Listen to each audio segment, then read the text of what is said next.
Ayy. Spiffy Lil Kenny, man. Do it. I say, Kick cloud, make it drop. so trapping hard, getting rid of them loads. Gotta go get it, the life that I chose. Better finger, fuck the cash and fuck on the hoes. Been through it all, I sold a million no's. Stack up a milli, got rich nigga goals. Stack up a milli, got rich nigga goals. I got rich nigga goals. I got rich nigga goals. So trapping hard, getting rid of them loads. Gotta go get it, the life that I chose. Better finger, fuck the cash and fuck on the hoes. Been through it all, I sold a million no's. Stack up a milli, got rich nigga goals. Stack up a milli, got rich nigga goals. I got rich nigga goals. I got rich nigga goals. Ain't always that place I started was on. So million notes from the land of the old. One be a millionaire, got rich nigga goals. Nigga rich froze, might do the rules gold. VVS in my 41mm, keep the pack strapped with a 9mm. My bitch bag, I do right shit, keep a letter, write me, then I flip her over and beat her. Fuck me good, her shit wetter than water. Help me count up my way up for the morning. Switch my number pack, touchdown, I'm gonna run through the lows, importer, exporter. Love when the number drop my bag increase. Up and down like stocks, hate when it decrease. Play with cash, we pop up, these niggas DC. Can't escape my past, the trap shit and me. I turned out when I seen what you make on zone. Chasing bad, trying to get it till I jumped out the pool. Sell designer, why designer down, fucking with the lows. Make movies in the club every time I light show. I turned out when I seen what you make on zone. Chasing bad, trying to get it till I jumped out the pool. Sell designer, why designer down, fucking with the lows. Make movies in the club every time I light show. So trapping hard, getting rid of them loads. Gotta go get it, the life that I chose. Better finger, fuck the cash and fuck on the hoes. Been through it all, I sold a million no's. Stack up a milli, got rich nigga goals. Stack up a milli, got rich nigga goals. I got rich nigga goals. I got rich nigga goals. So trapping hard, getting rid of them loads. Gotta go get it, the life that I chose. Better finger, fuck the cash and fuck on the hoes. Been through it all, I sold a million no's. Stack up a milli, got rich nigga goals. Stack up a milli, got rich nigga goals. I got rich nigga goals. I got rich nigga goals.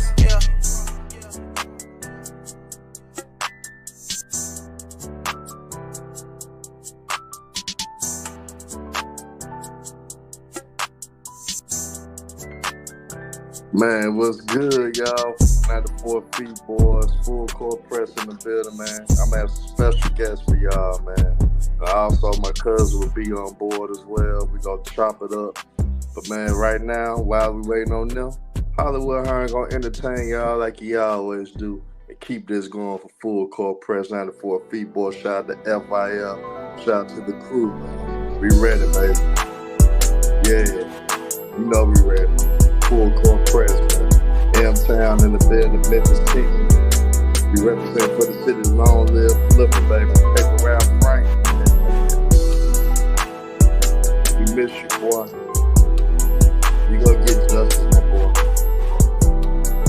Man, Alabama putting a whooping on Georgia, y'all. Man, shout out to my boy A-Starter, man. Appreciate him, man, for running the stream, y'all. One for him wouldn't be a show today. Shout out to everybody in the chat, man. Yo, what's good with y'all, man? Man, welcome to the 94 feet boys, full court press, man. Hollywood Herm in the building, A-Starter, man. Helping your boy Hollywood Herm out, man.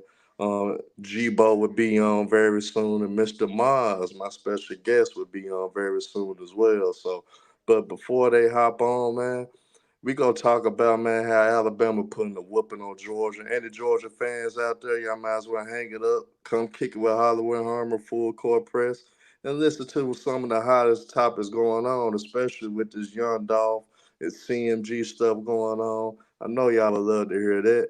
They putting a whooping on them. Georgia did get the much needed score, but Alabama has dominated Georgia, man. They just impressive. They better than what I thought. So I gotta give Alabama credit for what they doing today. Illinois and Penn State actually having a great game as well. But overall, man, let's get to this trade, man. We had a blockbuster trade, y'all. Late Friday night. We had a blockbuster trade. Karl Anthony Towns was traded to the New York Knicks. The T-Wolves received Julius Randle and DiVincenzo in the deal. A lot of people are furious because, end of the day, the T-Wolves were just in the Western Conference Finals. You would think that you're running back because they're a young team. They growing, they got team continuity now, and they probably was gonna be better. So we looked into that, and people was like, they're gonna run it back. They got some good draft picks. Minnesota gonna be right back in the mix. But with this trade, it can change a lot of things. The Knicks went from being an excited team that probably can make some noise to a team now. You got to consider a contender, a team that you got to consider now, a team that could come out the East with this move. So, with that being said, in my opinion, you guys, I think the New York Knicks won this trade completely. I think Karl Anthony Towns would immediately help the New York Knicks. I think they made them into a title contender immediately. Um, am I gonna get an edge over Boston yet? No, you never would favor a team over the defending champs because you gotta get the defending champs benefit of the doubt. So end of the day, I'm not gonna give the Knicks the edge right now, but it's looking pretty damn good for the New York Knicks with that move. You only lost Julius Randle and DiVincenzo in that deal. Now Minnesota, a lot of people are mad. A lot of people may be looking at, hey, Rudy Gobert should have been the one traded, and maybe so. But in a situation in this, you got to look at the other side. You got expiring contract in Julius Randle. And you get a DiVincenzo, a guy that was hitting a big shot at the big shot for the New York Knicks in the playoffs last year. So they got some valuable picks. And just to think about it, just for you basketball guys to think about this as well. And the Sturdy had to remind me of this as well. So shout out to Sturdy for reminding me of this as well. That Detroit pick that Minnesota has under its disposal, go help them as well. Because it can even help them in the trade if they want to make certain moves during the deadline. If they see some things going on that they don't like. And people may take on that round of contract around the deadline. So Minnesota can make a major play around the deadline, and that's something to keep an eye on throughout the season.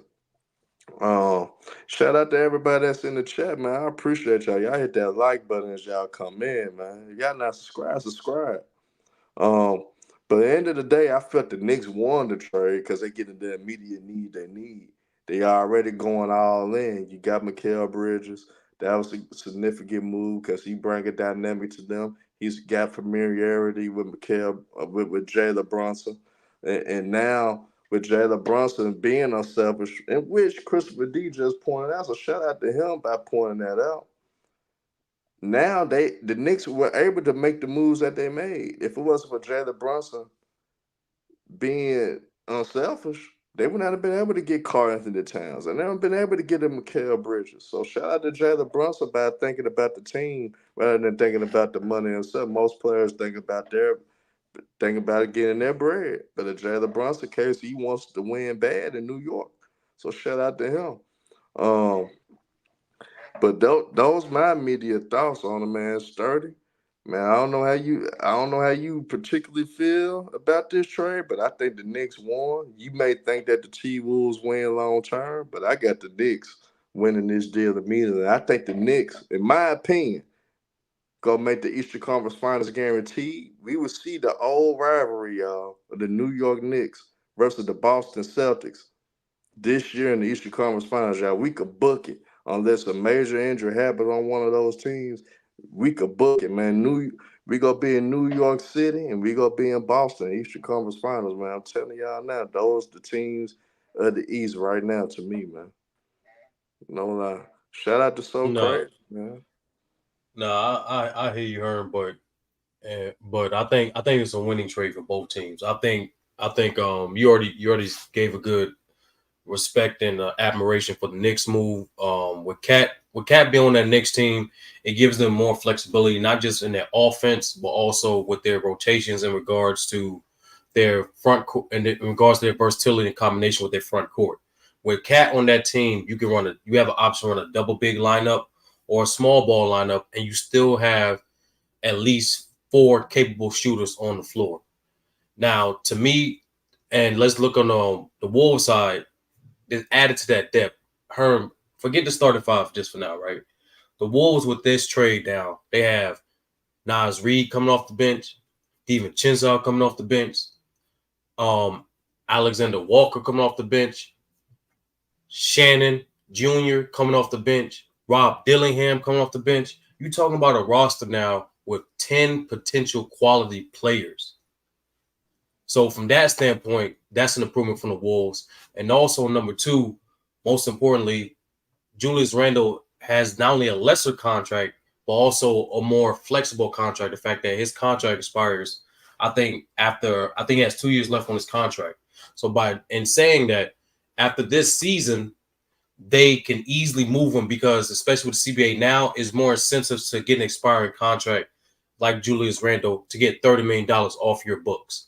So, and you add that the fact that you with the Pistons pick, and they still own some of their own picks, they can still sweeten the deal, do a quick sign and trade to get the actual pieces they actually need. So I think it's an A, Herb, in my opinion. I think for both sides, they get an A. Knicks for fit, Wolves for flexibility and depth. And I understand we already know who Julius Randle is in the playoffs, but just take it for the regular season, right? He's going to compete. He fits that team defensively. He's going to help on the boards. And believe it or not, he's actually a better passer than Cat.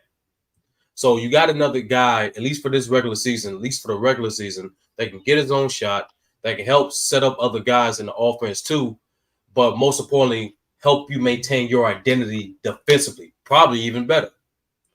Well, I'm gonna look at it like, yeah. Go ahead. Before I'm gonna land it with this because I think the biggest thing that don't get talked about is with these additions is what the coach is going to do. I think this particular season, Herm, for both Chris Finch and your boy Tibbs, they got a coach, man. Coaches got a coach. I'm curious on what they are going to do in terms of how they're going to optimize the roster they got. What type of offensive system they're going to run, because they got especially for Chris Finch, you got to be a little more creative now. The fact that now you have Rudy next to Randle, a lesser shooter than Cat. But what you think, man? What do you think? I noticed this term we do because we was talking about pressure before the show, and I noticed majority of the pressure always go towards the players, right? But never that much on the front office or the coaches. You know what I mean? Ooh, I'm gonna say this: Chris Finch, what he's shown me in the playoffs, I'm worried if I'm a Minnesota Timberwolves fan. He did a terrible job in that Dallas series for us making adjustments for adjusting what Dallas was doing.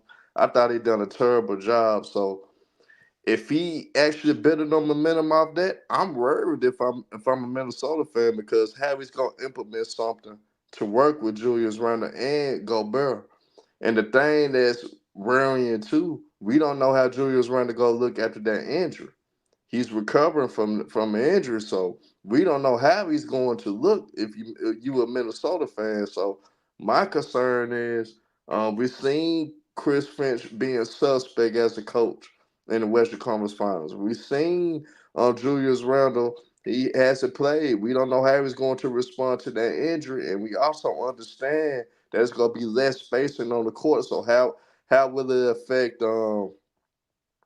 Anthony Edwards? And end of the day, it's pressure on Ant-Man. Anthony Edwards, are you going to actually step up to the plate, be the superstar that you praying to be? All the shit talking that you do, Anthony Edwards?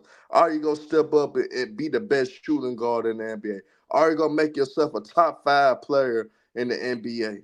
Are you going to be able to do that this year? So that's what I want to see from you, Ant-Man. And on top of that, Nas Reed. Are we going to see Nas Reed step up? Are we gonna see Nas Reed end up taking the next step as well? Because obviously, if I'm thinking like the GM for Minnesota, they probably got some high hopes for Nas Reed, thinking that Nas Reed could be one of those guys. That Nas Reed could do the same thing as Cat do. But I don't know, because what Cat did defensively in that Denver series against the Nuggets, he was primarily the reason that they did get over the hump and beat Denver in 7 games. So end of the day, I don't know if Nas Reed could do that. Is he great off the bench? Hell yeah. I like Nas Reed off the bench. But I don't think Nas Reed is better than Karl Anthony Towns, in spite of how talented he is. So end of the day, Chris Finch is on the spot. And Ant-Man is on the spot. So those two go have to step up their game for us. Chris Finch coaching wise, for us making adjustments, and for us Anthony Edwards. Are you going to send yourself as a top 5 player in the NBA this year? And all the shit talking you do, you got to do it. You gotta step up, man. You gotta show us you the future. You gotta show us that you that guy. So at the end of the day, that's how I look at for the New York Knicks. You got all the talent. Y'all went all in. We haven't seen the New York Knicks done this in a long time. It's pressure on you guys. You at least have to make it to the Eastern Conference Final. You at least have to do that. We gonna give Boston Celtics respect enough to say that, hey, we ain't gonna guarantee the Knicks have to make the NBA Finals, because if the Knicks lose to the Celtics, that's okay because the Celtics are a talented team. But New York Knicks, you gotta make the Eastern Conference Finals. You haven't made one in quite a long time. You haven't made one in quite a long time since Patrick Ewing days, since 1999. Since 99, yep. Since Since 99, so Allen Sturdy. Houston. I know y'all need that in New York City.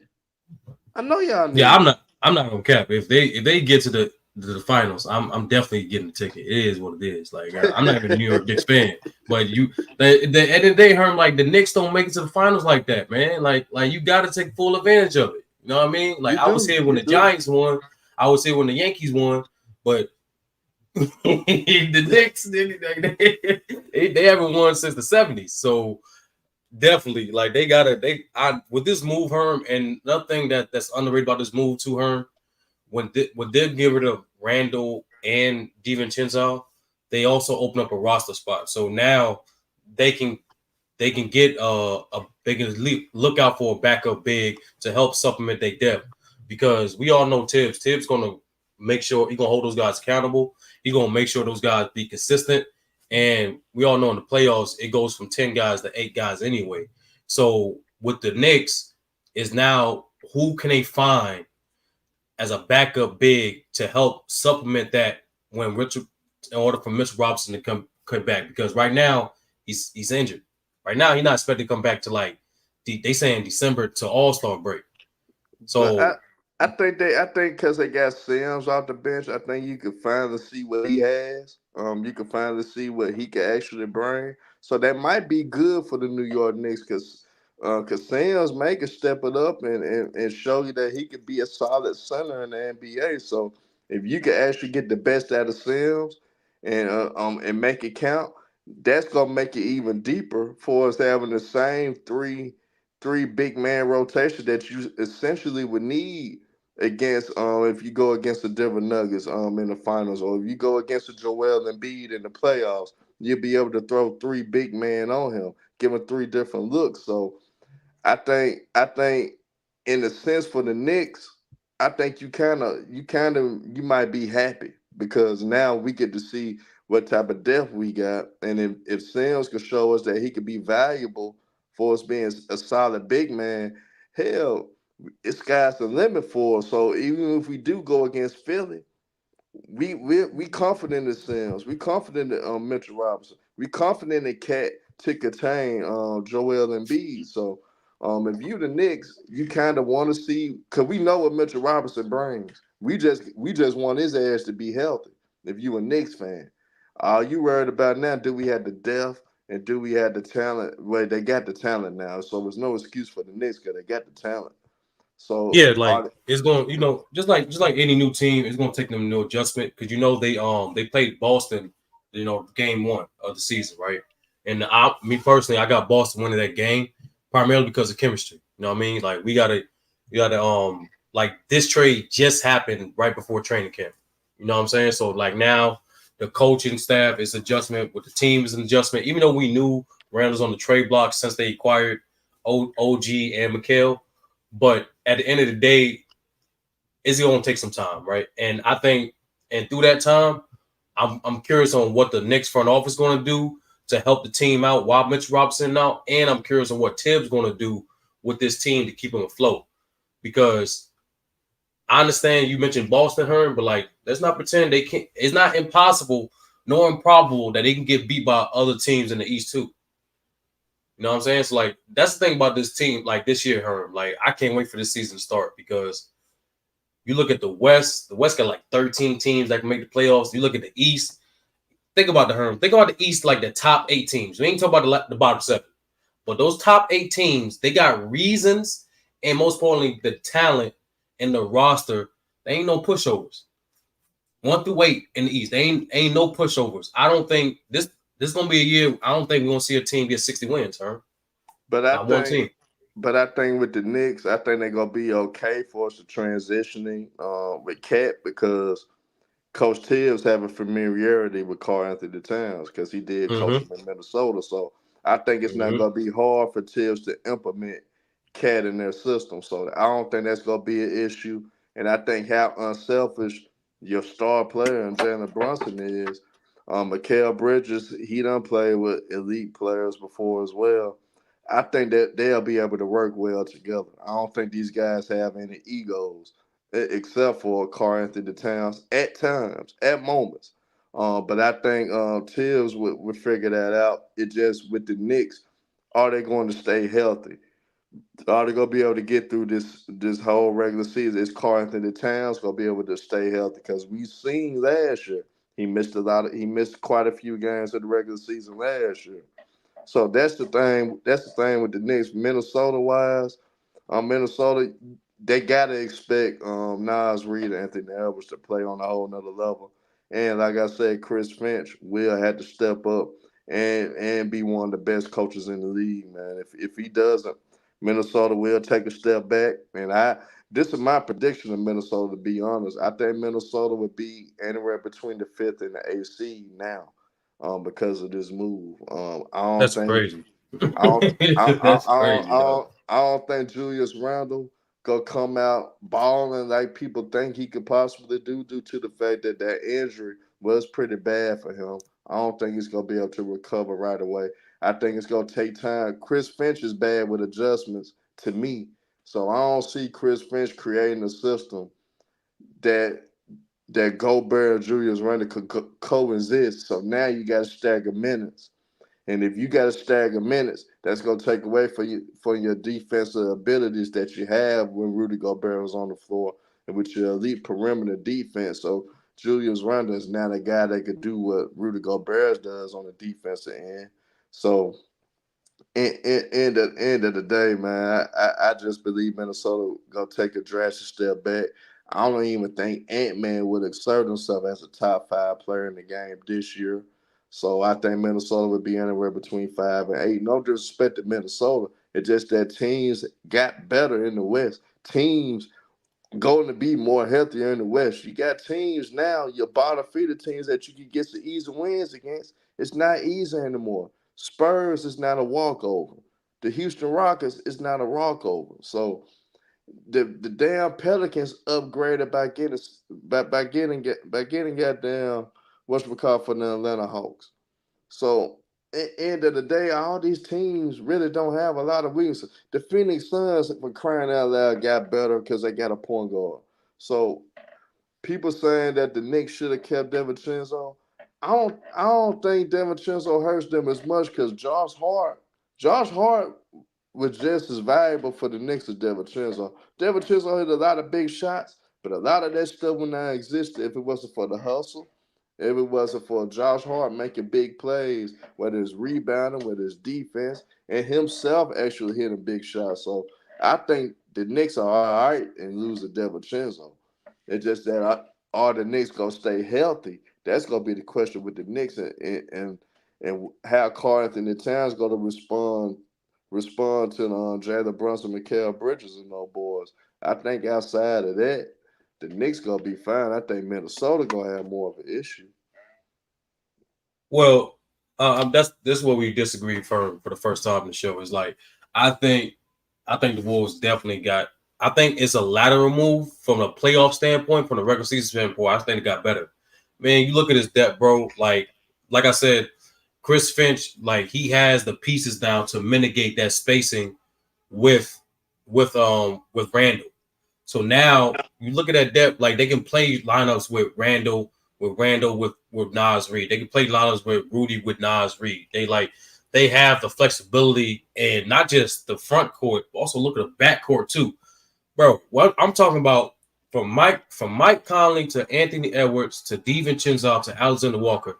If you are a guard in the Western Conference, 3 of those 4 guys are good to great defenders, and they're gonna be all up in you. No diddy. they are going to They are going to make things extremely difficult. That's why I'm saying, her, with the addition of DiVincenzo, they can maintain the identity probably even better now. Because look at that depth, man.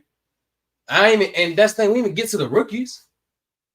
They got to steal with Shannon Jr. And Rob, I'm still surprised Rob Dillingham fell that short to them, bro. So this, like, to me, like, they can mitigate any offensive problems or spacing issues long as Chris Finch balance out the minutes correctly, and because they definitely got the personnel to do so. Look at the screen, Herm. All those dudes, they are multiple facet role players, bro. They either can defend, shoot, or get it a pass, or keep the play going, pass for others. DiVincenzo, but you gotta look at that DiVincenzo. DiVincenzo can play defense though. He's a 3-and-D dude. But he's gonna cut minutes. You got Alexander Walker. It's gonna cut minutes, so those rookies not gonna be able to have the impact as you think they would have, because now the minutes gonna be cut with that DiVincenzo move. And like I said, I don't trust Chris Finch. Chris Finch go fuck it up. Chris Finch gonna fuck this shit up, man. And Minnesota gonna be between 5 and 8, and they gonna get their asses kicked in the first round. He's not gonna know what to do with this damn roster. He's not gonna know how to make Randle and Gobert work in the front court. He's gonna fuck it up. And Ant-Man, he gonna let his ego stuff get in the way. And to respond to basketball hoops, you could put the diamond touchdown out past that motherfucker. At the end of the day, hey, you can't troll the troll. And Scott, you shut your hating ass up, because I know more basketball than you'll ever know. At the end of the day, you talk about fake gold chains, you could put the touchdown on a nigga, I'll pass it. And that's a guarantee. And we could bet anything on that. So at the end of the day, you can't troll the troll. I'm the troll. I'm the nigga that troll y'all. I'm the nigga that talk shit to y'all. I'm the nigga that bring this heat. Y'all can't fuck with me when it comes to this shit, man. So at the end of the day, let's get, hey, at the end of the day, I don't know why they trying me. Why y'all want to try Hollywood Herm, a guy that doesn't give a fuck what he says, doesn't give a fuck how he moves, and will piss you off just to piss you off. That's what I do. Just like I'm gonna say, hey, y'all better watch out for LeBron James getting indicted in this Diddy case. Yeah, y'all LeBron fans gonna hate that, right? If I go that route, right? So y'all might not want to start with Hollywood Herm. Crazy. The Fed say they got videos. The Feds say they got videos of LeBron James now. So yeah, y'all might want to be cool. They did not say they got videos of LeBron. Bro. They just said they got videos. Y'all might want to be cool. Hell nah. Hey, LeBron, and I'm gonna help you out. Either you go choose getting exposed with Diddy, or you go choose getting exposed with PEDs. Which one you want to choose, LeBron? Which one you want to choose? Oh, yeah, King Angel, they done started with the troll. You can't mess with the troll, man. That's why I be telling niggas, don't troll the troll. Don't awaken the master troll. Don't awaken me. Because at the end of the day, I ain't gonna say, oh, you just a LeBron hater. So what? Shit. Y'all know what you getting when you try to troll me. You know what I'm saying? So I don't understand why they doing it. But on a serious note, Sturdy, we gonna transition, bro. We gonna transition to my brother, man, Young Dolph. Man, rest in peace, Young Dolph, man. Hey, we done got through one part of it, man. Hopefully more stuff come out and we can get closer for you and your family. So, man, y'all send out these prayers for Young Dolph and his family, man. The trial, and the day straight drop, aka Justice Johnson got his sentence. He got, life in prison. We understand that. But just to give deeper thoughts on it, we go get straight to it, Sturdy, man. I don't know how you feel about it, Sturdy. How you feel about this Young Dolph situation, the CMG especially, man?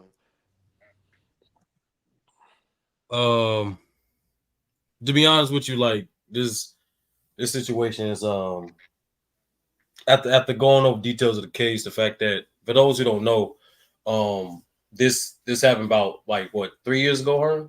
November 2021. About 3 years ago, November.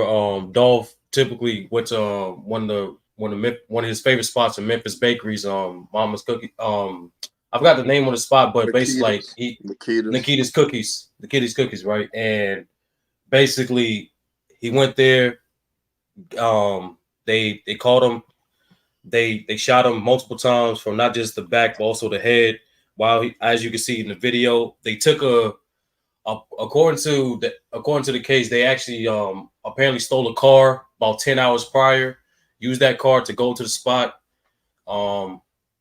killed him, and they drove away with it. So as we know, they caught him not too long ago. They finally came to a verdict today where Herm just said it.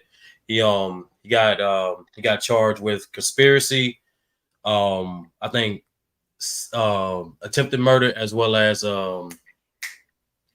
possession and auto He got theft. first degree. He got first degree Yeah, first murder. degree. Yeah, first degree murder. First degree and auto theft. And the video I'm about to play now just is brief summaries that we're gonna like play and stop just to give people details of the case. But nevertheless, Dolph was I'm gonna be honest with you, like Dolph was a polarizer figure. On one hand, like he was a guy who was loved by Memphis people, but at the same time, there was people that was enemies of him in Memphis as well. Like Herm, you know more than anybody, like what type of fuse Dolph was having with other guys, even made public like with Gotti and so on and so on. So apparently there was a six figure bounty on Dolph's head, and that apparently was extra incentive on for his murder. And that's the thing with this Dolph case, Herm, is like it's not just Dolph, it's more so his effect of who he was as a man and his artist on the people, from good and bad. You know what I'm saying? And this is one of the evidence of that. So the fact that it got it's unfortunate, it got to a point where like you got other men like putting a six-figure bounty on his head, $100,000, and then for them to do that in front of that lady's business, if like and her notice more than I do, obviously, like Dolph contribute. He gave back to the community in Memphis. He went not just from business, from money to supporting, from like helping guys get out, like a bunch of things that he helped School in Memphis supplies, and like he did school everything. supplies. Like it was a bunch of things he gave back to the community. So it's a, you know what I'm saying? It's a duality we came with this case. So that's why. So I know for Herm, history is more close to home for you, but like it's just bigger. I just want to remind the people like it's a little bigger than just Dolph. It's more so about the people of Memphis in a way. But things I want to touch on it, man. The $100,000 hit was for Dolph and any PRE artists. Just to be real, just off knowing what went on, they didn't think that they was gonna come up on Dolph. They thought they was gonna be able to come up on one of these other PRE artists, but they end up lucking up and running up on Dolph. And they made the call and they did what they did. But end of the day, with the straight drop situation, um, he probably went out and got snitched on if he split the profit like he was supposed to. He got the cut. Straight drop actually got paid. He didn't split it with Cornelius Smith. At the end of the day, with Cornelius, because he feel away, you sober, you not strung out on them drugs anymore. You sober now. All you got to do in prison is think, in jail to think and stuff all the time. So in the day, he cooperated and snitch and got on the stand and told. Because in the day, he was only given $800. The man that did most of the shooting, that shot Dolph 22 times, only was paid $800 because Straight Drop got over on him. Straight Drop didn't even want to actually do it himself. He waited until Cornelius Smith knocked him down and got out the car there and did what he did. But Straight Drop didn't want no smoke of that because he knew that Cornelius Smith was gonna crash out for the bread, which he did. But he only received 800. And Hernandez Govan was given the 100K to split it up amongst whoever he was able to get. And he got those two boys and they did what they did. But end of the day, Straight Drop got eliminated because of greed. And by the midst of that, giving that 100K bounty, Yo got his big brother, Big Jook. got exposed for actually being the guy that put the bounty on Young Dolph's head. End of the day, in that situation, Young Dolph spoke some truths on his song, Play With Your Bitch. And he basically talked about how he got his baby mom. Yo got his baby mom. He actually talked about how he actually fronted Big Jook some drugs sometimes to help him get back on his feet. Because honestly, I'm gonna give y'all some stuff that I know. Yo Gotti and Big Jook always was into it. Always were back and forth. Never agreed on a lot of different things. Because I'm gonna give you the backstory of a Big Jook, which was murdered, by the way, as well. Big Jook was a guy that was a major dope boy. Had a lot of motion. Ran a lot of things when he was out in the street hustling. So in the day, he's not used to taking orders. He's not used to taking a back seat and being told what to do. So his pride always getting in the way when it comes to his little brother Yo Gotti. So they rarely see eye to eye on a lot of different things. So end of the day, at the time, Dolph messed with Jook. Cause like I said, Jook is known as a hustler. Well, he was a big time dope boy at one point. So end of the day, Dolph was like, okay, I'm gonna mess with him. And he did. At the end of the day, for whatever reason, because Dolph didn't want to brand himself with CMG and went from there.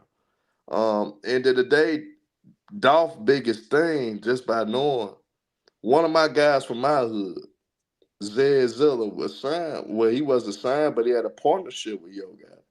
And Dolph didn't like how Yo Gotti did Zed Zilla. Because really, Yo Gotti didn't have the whole city of Memphis until he started partnering up with Zed Zilla. Because I'm from South Memphis. We did not deal with Yo Gotti. Some of us did, but majority of South Memphis didn't deal with Yo Gotti until he partnered up with Zed Zilla. So Dolph being for South Memphis, Dolph being a Zed Zilla fan, saw how Zed Zilla with the Cocaine Music 3. If you guys listen to that, y'all know how it was. And Cocaine Music 4. That's when Yo Gotti actually got the whole city of Memphis behind him off those two mixtapes due to the fact of Zed Zilla. So how Dolph felt, he was like, okay, if Yo Gotti doing this character like that, why I'm doing Zed like that? Why I'm gonna put myself in the situation to be done the same? And I got my own money. I got my own hustle. I don't need no labor money. I don't need an advance. So why I'm gonna do it? But end of the day, I think it got too personal and it got out of hand. And this is a prime example of how when you got multiple people involved, things could get misconstrued and things could be misunderstood.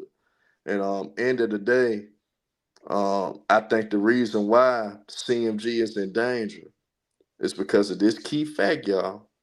Hernandez Govan. Hernandez Govan was charged with the same things as Justice Johnson was charged with.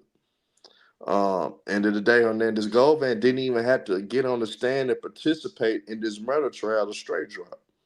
So I'm gonna let you guys know this from what I know. October 9th, that's when Hernandez Govan goes to court.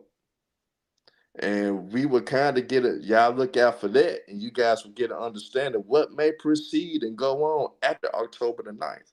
Because at the end of the day, that's gonna be the key to the whole RICO of CMG if CMG gets a RICO. If CMG gets a RICO, it would be due to the fact of what Hernandez Govan is doing. From what I heard, me personally, this is what I heard. He got a profit deal. If people understand what a profit deal is, a profit deal is a deal that you agree to testify, you agree to participate in the investigations, and you willing to do anything to get a leniency on whatever years you may get for convicting a crime. So with him being out on bail, and with him not being able to, with him not having to get on the stand and speak in a straight drop case in his murder trial, should further let everyone know that CMG is on notice, and we would kind of get an idea October the 9th how they going to handle this for here on out. And it's a clip that I sent to Sturdy. I don't know if Sturdy got it on hand still. of how Young Dolph's sister feel and basically what his family feel, because his family actually feel right now, y'all, that it's still more to go. They actually feel that more people have to go down for this, and they feel Yo Gotti got just as much dirt on his hands, much blood on his hands than anyone that's involved in this case. And at the end of the day, y'all, I'm telling y'all, this is deeper than what y'all realize too, as well. And All we right, gonna so get to we're this. gonna play this. We're gonna play this video of Dolph's sister speaking about the verdict as well as her perspective on the case in total.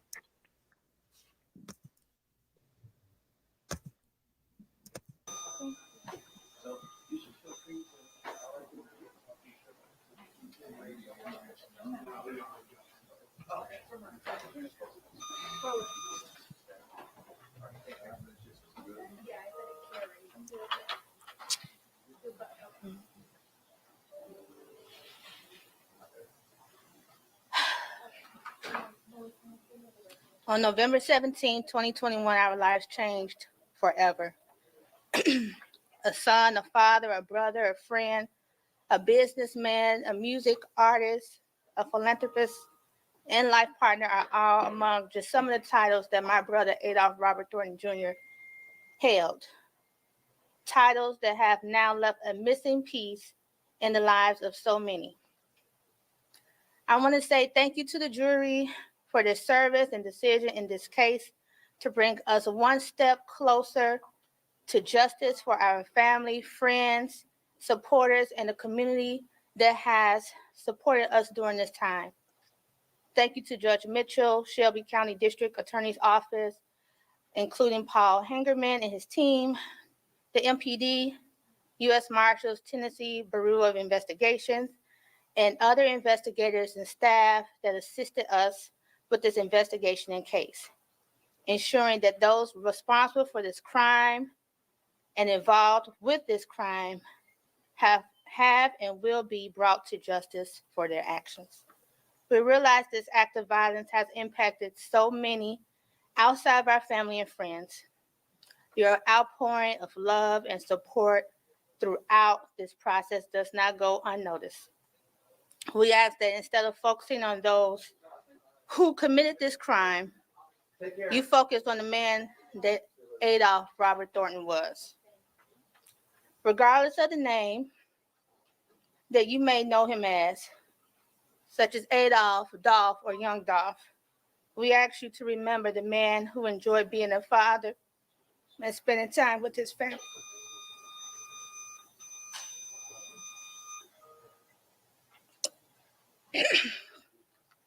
We ask that you remember the man who enjoyed giving opportunities to those who are often overlooked and counted out.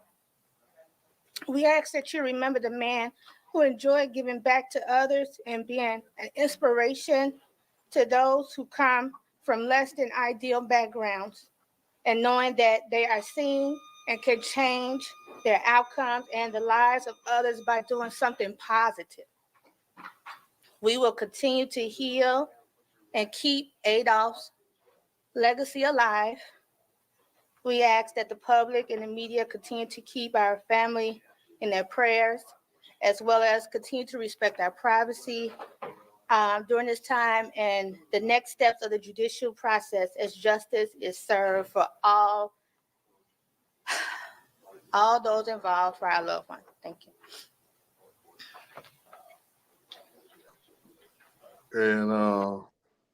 And I had to respond to my brother T Streets. I understand he from the north side of town, so I understand that it hits him as well. And like I said, it's a lot of people here from this. But I'm just telling you, this how you can circle it back to God. If the feds looking at this, and I'm just looking at this, and how the feds will look at it. I'm not saying me personally. I know Gotti got into it a lot with Jook and would not agree with a lot of certain things. But I'm gonna tell you how he still could get connected. The 2017 shootings. End of the day, because it's documented, I can mention it. Keon Wright, that's one of Yo Gotti's right hand man. serving 10 years now. Serving on the sentence now. Shot up Young Dolph's vehicle in North Carolina. And also shot his ass in Hollywood. And then in Hollywood in 2017, the same year, Corey McClendon, one of Gotti's right hands as well. Close friend as well. They don't take no orders from Jook. He whooped, he beat up, he assaulted Young Dolph at that airport in Hollywood, and Kenyon shot him. So if anything is going to connect Gotti, it would be those two individuals connect him to it. Because at the end of the day, they don't answer the Jook. They move on their own tune. But at the end of the day, everybody knows that Corey and Kenyon, those Gotti's partners, those Gotti's close friends, those Gotti's close associates. So I disagree with T Streets about because there's no documentation. You could be guilty by association, unfortunately, in the justice system. Now, do I think Gotti told them niggas to do a person to himself? No.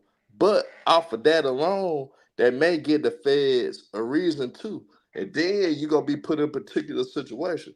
Gotti always said he don't like rats. He don't like snitches, all that. But you're going to be put into a situation. Kenyon probably will have to get on the stand. Is he willing to put it on Jook? Are they willing to just say Jook got everything to do with it? If they're not going to snitch, that's going to implicate Gotti. If they're not putting it on Jook, that's going to put him in there. So, end of the day, I'm not going to say Gotti is guilty because I know Gotti have a lot of arguments with Jook and disagree with a lot of things with Jook, with how Jook move. But end of the day, if they put Kenyon on that stand, if they put Corey on that stand, are they willing to save Gotti's life by putting everything on Jook? And if they do that, it kills Gotti's represent. It kills Gotti rep when it comes to dealing with snitches and rats. Because now your two right-hand mans are snitches and rats because they putting it on a dead man. So I honestly think it's a lose-lose situation for CMG. So either way it go, to me, I think the running for CMG in the city, I think it's coming to an end. A lot of people not gonna respect it because Young Dolph, when you compare Young Dolph and Gotti, Young Dolph has done more for the city than Gotti. Young Dolph be more in tune with the people than Gotti. That's just the end of the day.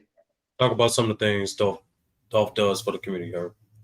Young Dolph does turkey drives. He was doing that every year. That's why he was down there at that time when he did get murdered, because he was about to do a turkey drive. So he does that. Young Dolph do back to school. Give out supplies back to school. Young Dolph, you know what I'm saying, did stuff with Grove Hero. You see the things that Grove Hero do for us, giving out cars, doing fish fries and things like that to give back to the community, doing giveaways. Young Dolph on this Rich Slave album gave out a damn Lamborghini to a fan. Just by supporting him, he gave a fan a Lamborghini. And on T Streets, you can put them on the stand in the federal case, because what Kenyon is doing, it has nothing to do with the federal case. In a RICO, they could put them on the stand and ask them questions about a RICO if they involve them in the RICO. So, end of the day, when it comes to those attempts on Young Dolph, he did attempted to kill Young Dolph. He did that twice.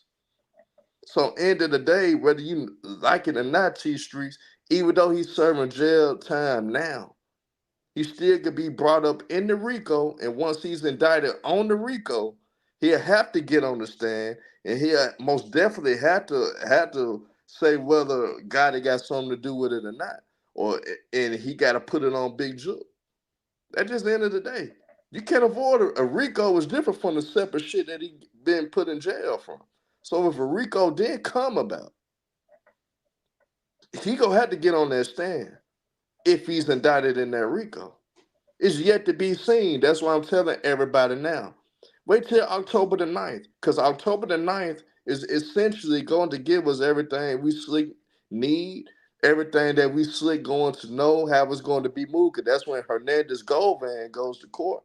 And Hernandez Govan didn't have to testify against straight drop. They used Cornelius Smith for that. So Hernandez Govan court date is October 9th, y'all. And once he get on that we'll find out then what he's going to do. But according to what I've been told, he took a profit deal. So if he took that profit deal for real, it's no telling what information he got. It's no telling what he has to incriminate CMG. And AJ, I'm not worried about a damn thing because I don't have anything to do with it. Some things that I know about the situation. My cousin is a driver. It's a driver for Paper Route. He was a driver for Key Glock and driving for Young Dolph. So I kind of got the inside things because of them alone, and I was around it. Key Glock was actually one of my AAU basketball players when Key Glock used to hoop, and he used to play on the AAU team that we had at Pine Hill Community Center, where I'm from. I'm from South Memphis, from Pine Hill area in South Memphis, Pine Hill Community Center. Me and my cousins had an AAU team, and we had certain guys on the team, so that's why we connected with Young Dolph and them, because Key Glock, when Key Glock got signed, one of my cousins that was coaching that team ended up being the driver for Key Glock and Young Dolph, and was traveling all around the world with those boys. So we know a lot of different things, and my cousin was in a lot of different crazy situations that I'm not gonna all the way speak on, not even gonna drop my cousin's name, but he was in a lot of crazy different scenarios at airports in different cities due to the fact they was running into each other a lot. So I know a lot of different things. I just can't go deep. But when it comes down to Yo Gotti situation, the CMG, Yo Gotti can't run away from 2017.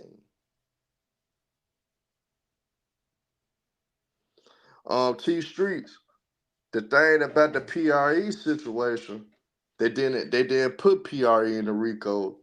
The RICO that you're referring to, the RICO that's going around was Young Mob. The only person they could have got from that would have been Kenny Money, but obviously they didn't indict Kenny Money. So Young Mob got indicted, but that's due to other things that's not even associated with PRE and CMG. So that's the closest RICO that PRE could have been associated with, but they not associated with that Young Mob indictment with Stupid Duke and those boys.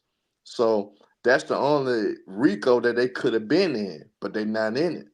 So why you trying to play the side games? End of the day, nigga, Jook is guilty, nigga. End of the day, nigga, Yo Gotti is gonna be implicated because of it. And then end of the day, he gonna be best friend. His best friend's gonna be rats. If his ass don't want to see no jail time, if his ass want to avoid a situation, Keon gonna have to get on that goddamn stand and say that his Big Jook did all this. Corey gonna have to get on that goddamn stand and say Big Jook sent him in Hollywood. So Yo Gotti won't be implicated. At just the end of the goddamn day, Yo Gotti can't avoid that. Because Yo Gotti can't say that your record executive, the executive of CMG, Keon Wright, you don't know shit that he got going on. Your executive of CMG Records, your right hand, your best friend. There go Hernandez Govan and get Straight Drop's brother. Straight Drop's brother as well. Straight Drop's brother, he don't go back to court till November. But Hernandez Govan with the mask on, he goes back to court October the 9th. He's going to give us everything we need. And if he want to sell his soul and snitch, he damn sure will with the reputation that he has in the city. They know him as a guy that would tell. And at the end of the day, they not letting no niggas out on bond. They got the same charges straight drop unless he cooperating. He's cooperating. Ain't no way he's getting out. And he got the same charges. It's straight drop. His brother and Cornelia Smith, if he's not cooperating. That's why I need y'all to use y'all common sense. Use y'all common sense to take emotion out of T Streets. I know you from North Memphis, brother. I know you from around that way. That's cool. But you know Jook got an ego. You know Jook felt some type of way because of shit that Dolph was saying. And I'm disappointed in Jook and them because at the end of the day, Young Dolph ain't never talked no gangster shit. Shout out to Spiffy. Shout out to Spiffy, facts Spiffy. Man, and that's hey man, y'all most definitely support Spiffy, Lil Kenny, man. He be on the intros, but he got a partnership going on. Y'all check out his music, man. Talented rapper, putting Baltimore on the map at that, man. But end of the day, Govan is a known snitch. Always been known that. But I just want to let T Streets know, because I know what his home, because I know you cool with Jook. I know you cool with guys on that side. I'm cool with niggas on that side as well. I'm more connected with PRE. But I'm cool with guys on that side as well. But end of the day, you can't avoid certain shit, bro. Gotti can't avoid that. Unless his best friend's willing to save him so bad that they put everything on Jook. And that go against everything that he so-called stand for. That you don't, that he hate rats. He hates snitches.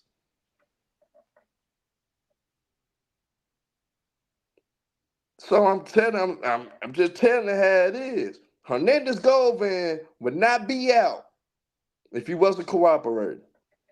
He's out on a profit deal. If y'all don't understand what a profit deal is, look that shit up. They'll tell you what a profit deal is. Proffer is spelled Proffer. Look up profit deal. It'll tell you everything you need to know. It tells you why that Hernandez Govan is out on the streets right now. On bail. For the same shit that Straight Drop just got life for. He's out on bail on the same charges. Come on, y'all. Use common sense, man. Man is out on a profit deal, which we call in the city cooperation bonds. We call it cooperation bond where we from. We say he's out on a cooperation bond.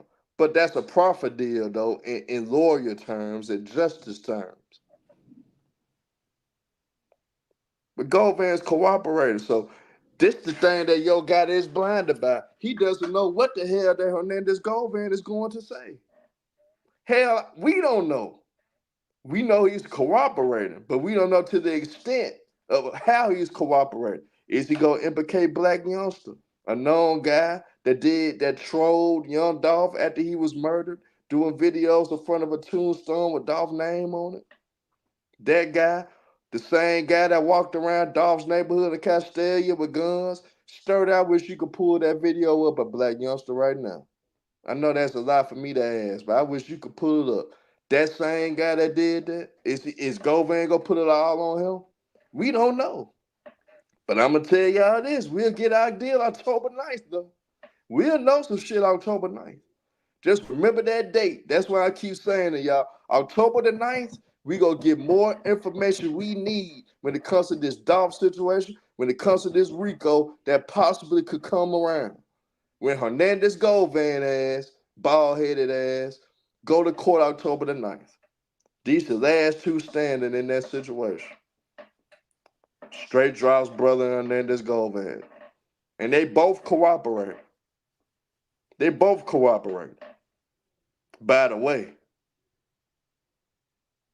Young Dolph, man, I just know we love you, bro. We miss you because you did a lot for the city. Grove Hero, you doing a hell of a job right now. For us representing what Dolph was trying to do for the city. You doing a hell of a job, brother. Keep it up. You building up North Memphis in a great way. Everything you said, Grove Hero, when it comes to they putting bounties on everybody's head, when they put a bounty on your head, you was right, bro. You was right. And this what T. Shrews say, well, Grove Hero said Gotti wasn't included in that. That's true. Straight Grove Hero did say that. Grove Hero, by the way, is a comedian that was signed to PRE, was a comedian that Young Dolph gave 20,000 to be on the video, a comedian that Jook fell out with because he got in the video with Young Dolph when he got paid 20 bands to be in Young Dolph's video, and Jook got mad at him. Man, you from my side. Yeah, H30. Yeah, H30. That's what I don't understand, man. Guys, you want to kill a man that never talked about shooting niggas, that never talked about selling cocaine and none of that. You want to kill a nigga just because he said he fucked your baby mama. And you want to kill a man because he said he fronted you weed. That's what he got essentially killed for, y'all. I want y'all to think about this. Young Dolph got killed just because he said he fucked got his baby mama and got killed because he said he fronted. He fronted goddamn Big Jook dope. That's what he got killed for, y'all. T Killer, what's good, my brother? I see you on the panel, brother. Man, what's your thoughts on this Young Dolph situation? Or if you want to start out talking about the Knicks trade as well, you can give your Oh, thoughts on that. yeah. I just pulled. What up, huh? What up, Sturdy? What's Yeah, good, T no, Killer, man? I mean, I think this is like a great conversation because y'all invoking a whole lot of thought right now, right? Sitting there listening to y'all, and I'm thinking about like two dudes that were really trendsetters, right? Like they were kind of just changing the game as far as like we don't need a major label behind us to like really make moves, right? And as far as I ain't gonna. Y'all could speak more to like Dolph's street situation or whatever, right? But I'm just talking about just independent rappers who are really making money, and like Dolph was really buying from what I understand. Y'all can correct me if I'm wrong, but Dolph was really buying property up. And then as y'all were talking, I was thinking about Nipsey Hussle, and he was kind of on that too. Like, just he was selling $100 mixtapes, bro. You know what I'm saying? Like, just dudes that were changing the game. Like, I mean, even Tory Lanez was doing crazy stuff. You know what I mean? Like, as far as just manipulating the way the game goes, as far as the record labels are concerned, when there ain't a record label behind you, like he was. So it's like, it's just crazy that all three of them are either wiped out or in jail. You know what I'm saying? And I'm just trying to diagnose that. What do y'all think? Like, was Dolph's situation more of a street situation? Was it just a Um, bad move? I just I'm like I'm gonna I tell was you. literally writing stuff down as y'all, because I really think this is a good conversation. I'm gonna tell you the real. It was just about egos. At the end of the day, I'm gonna let you know something about Big Jook. Got his big brother. He was running Yeah. things. He learned a lot from the Bovans. The Bovans was married. One of the Bovans was married to their auntie. So Big Jook got put on by one of the Bovans. And Big Jook was doing this thing. Was a major dope boy. Was a millionaire in the street before he got locked up. Right. So Yep. so end of the day, with him coming home, your little brother flipped that 100,000 you left that you had sitting there. He flipped it and put it into music, and you coming home to that. You're not used to taking orders. You're not used to sitting around not making a way for your family. So that was a hard transition for Jook. So knowing that everybody was cool at the time, he started messing with Dolph. And Dolph was from them pounds of weed and shit like that, was doing that for him. And end of the day, cause Jook and Gotti always got into it. Jook and Gotti rarely saw eye to eye, especially when Jook got out. You know what I'm saying? Cause Gotti finally he established something. He making things happen the legal way. And at end of the day, Jook he still wanted to be the man. So that's where the things with him being emotional, with him not keeping his composure came in. Gotti Okay. his ego got in the way for us. Then this nigga said he knocked out my baby mama. And one thing about Gotti, and I know this just for a fact because a girl I went to high school with was actually had a relationship with Gotti at one point. That he is tender when it comes to women. So by him being tender when it comes to women, he's not thinking straight. And Dolph basically shitting on him. And folks love Dolph. You gotta look at Gucci Mane behind him. Gucci Mane love Young Dolph. You gotta see Young Dolph blowing up Yeah. on his own, doing songs with Snoop Dogg and all types of shit. You know what I'm saying? And he's not Because he did Herm, uh where I was going with it was like these, like these dudes are all innovators. Like they were finding ways to make money in the music industry that other dudes weren't, right? Like they was, yeah. And T you Kill, know, I they were hate to kind of cut you changing off. the game in that aspect. I So hate to cut you. that's why I wanted to ask you about, yeah, like what was going on in the street, because you would know more than me, bro. See, the thing about Dolph, I'm gonna tell y'all something about Dolph was always just a cool, fly nigga. He never was a nigga that say that he's tough. He ain't a nigga that say he gonna shoot you, he gonna fight you. Dolph was the nigga that said, man, I'm a hustler, I'm gonna make some money, and I'm gonna fuck some hoes. that's what Dolph, that's Dolph, that's what Dolph Yeah, that was. was the vibe he gave You know out what to I'm me, saying? bro. He just seemed like a Dolph get never money, I'm gonna fuck even these bitches type yeah, dude. even when he did talk bad about Jook and Yo Gotti, he never not once said that he go kill him. He never not once said that he go whoop their ass. All Dolph was doing, I'm gonna talk shit about y'all, but he didn't get on no gangster shit. They took it the gangster way. And I'm gonna answer this question for you man Gunner. I probably saying your name wrong. He said, how CMG connected to the stolen Mercedes used in Dolph's murder? That stolen Mercedes belonged to Black Youngster at one point. Um, Black Youngster reported his white Mercedes stolen at one point through an insurance claim, in which it's a recorded conversation. Y'all need to listen to Thaddeus Matthews, the cursing pastor. Got a recording of a Black Youngster insurance guy basically talked about how Black Youngster did the insurance claim with the Mercedes and everything. They did plenty of business together. So the right Mercedes actually belonged to Black Youngster. That's why the RICO is going to end up coming too. It's going to end up coming off of that as well. I just wondering how much information that Govan is going to give.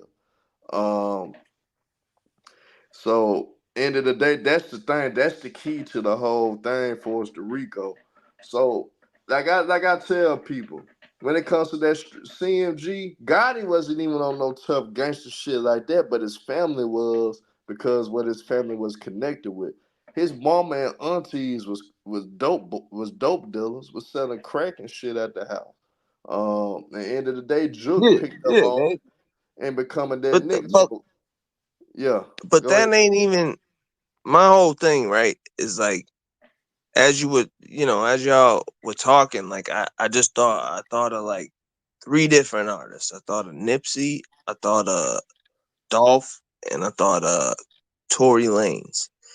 And all these dudes were starting to like make money in ways that the label couldn't really fuck with, right? Like they were just making new ways to make money.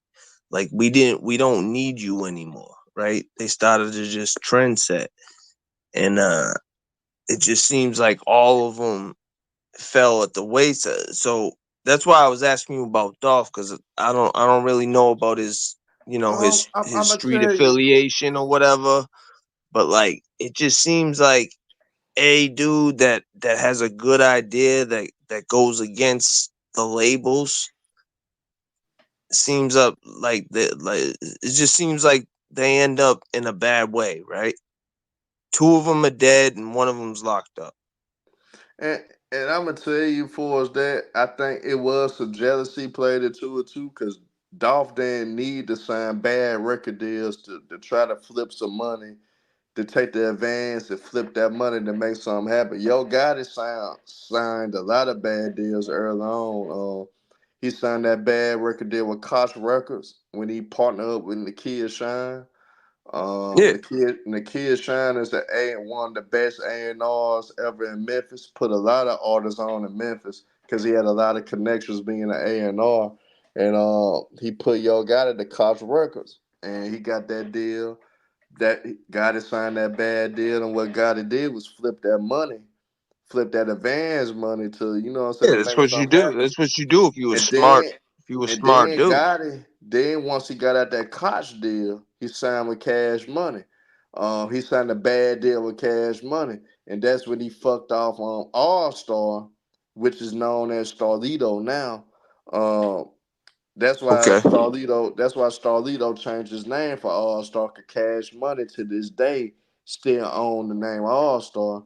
Yo Gotti, they signed a bad deal with Cash Money, but Gotti got the advance for himself and used the advance from what he got from All Star to flip that money.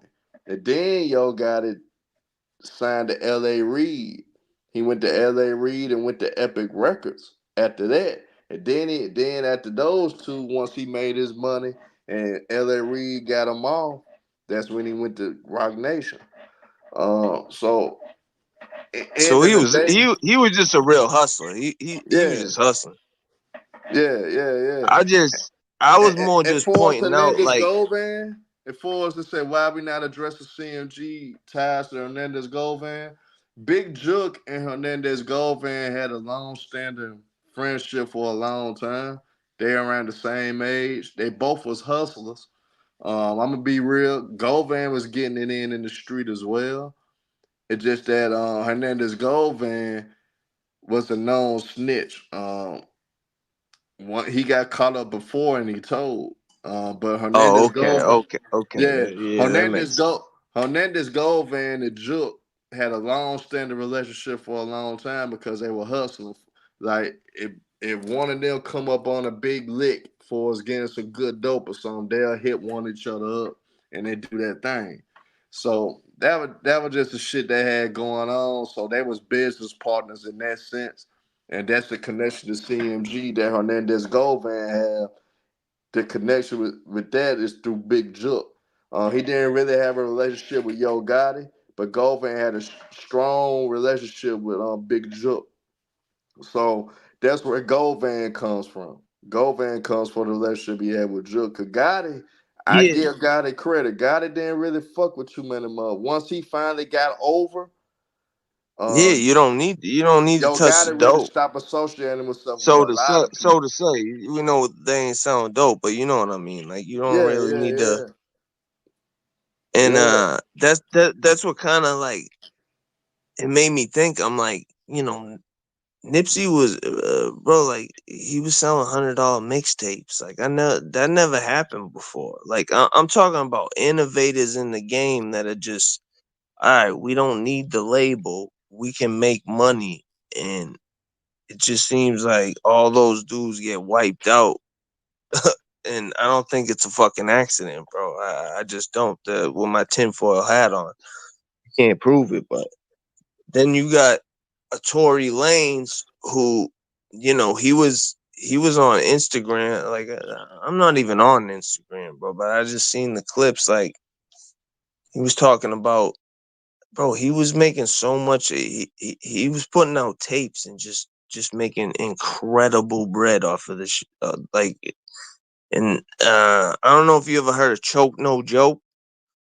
He used to be like a videotape for Jay-Z or whatever, Yeah. and I know about Choke he, No Joke. He he tell a lot of yeah, truth. He tell a lot of truth, man. I give him he credit. put out a video and he was like, yo, this is why I think Tory Lanez is in jail. And Tory basically broke down like how he was just murdering it during the pandemic. Like he was putting out mixtapes and just, I'm not a tech guy, bro, but he was destroying it however he was. And then the next thing you know, like this motherfucker got a case. You know what I'm saying? And yeah, that's why I just put him, Nipsey, and Dolph together because I'm like, yo, these were all dudes that were basically trying to change the game, and now that they're no longer here and one's in jail. You know what I'm saying? That's why I wanted to know about Dolph because I can't really speak to Dolph Street affiliation. You know what I'm saying? That's why I had to ask you. But Dolph, from what I hear, Dolph was just buying up all this property and just See, bossing up, Dolph, basically. see, Dolph and Daddy, they business partners, they always were hustling, getting in there in the street. They were just selling weed, though. They wasn't selling no cocaine, nothing like that. And Dolph actually Yeah, was a that's barber. all you really Dolph, need to do if you smart. Dolph actually cut hair as well, though. You know what I'm saying? So Dolph was getting it in through cutting hair and selling dope in the streets, and they invested into the rap game. So And then if you were everything, artists, you can just put that on the team and just let them handle that. You know what I'm saying? Like anybody that ever did that knows, like, yeah, y'all handle that. You know what I mean? I'm about to go get this industry money. Like, so and that makes sense. I'm gonna tell people this too when they talk about why God ain't spoke on this. It's kind of hard to speak on something when you know your family is tied into it and your regular labor is tied into it. Like, I wouldn't want to speak on nothing if I know my brother got his hands dirty in that situation. So Great it's point. hard. So it's hard for me to respond and hard for me to put any input on Dolph's death if I know my brother got something to do with the death. You know what I'm saying? Yeah, Like, you I can't can't even say nothing. I can't You say anything on that. And then it's a known beef in the rap industry for CMG and PRE. And we already been attempts on Dolph life in 2017. It was already attempts on his life. So then you got a potential indictment, how can and I you could speak on it? potentially get your family members murked. You know what I'm saying? Like motherfuckers might come at your family members. So no, you 100% right on that, Herm. You know? We finna put this video up, man. A black youngster, man, the trolling that he was doing.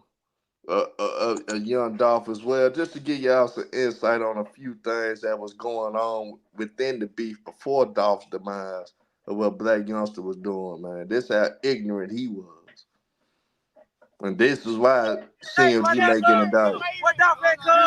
Where he at, cuz? Where he at? Where he at right now? Where he at? Where he at? Where he at? Where he at, Dolph? You see the level, Dolph?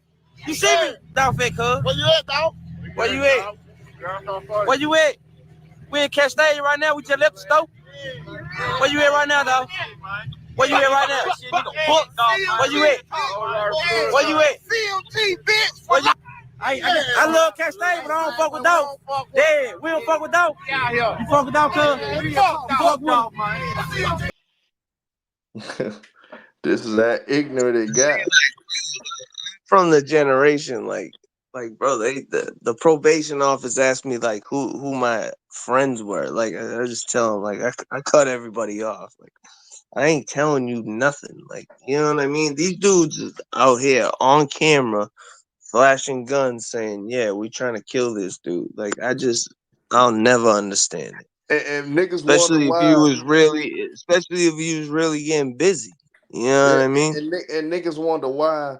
Well, how God is gonna be connected to it. He got no choice. This is his brother and artist.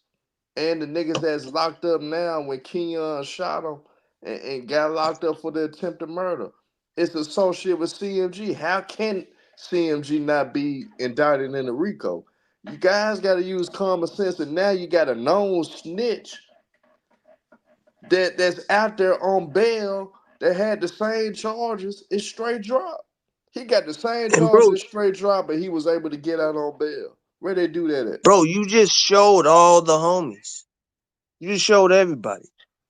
Yeah. They on camera. You know what I'm Yep. saying? So Like, I just wonder with everybody, how y'all think nobody ain't snitching out? Hernandez Gold van is not the key to the whole thing.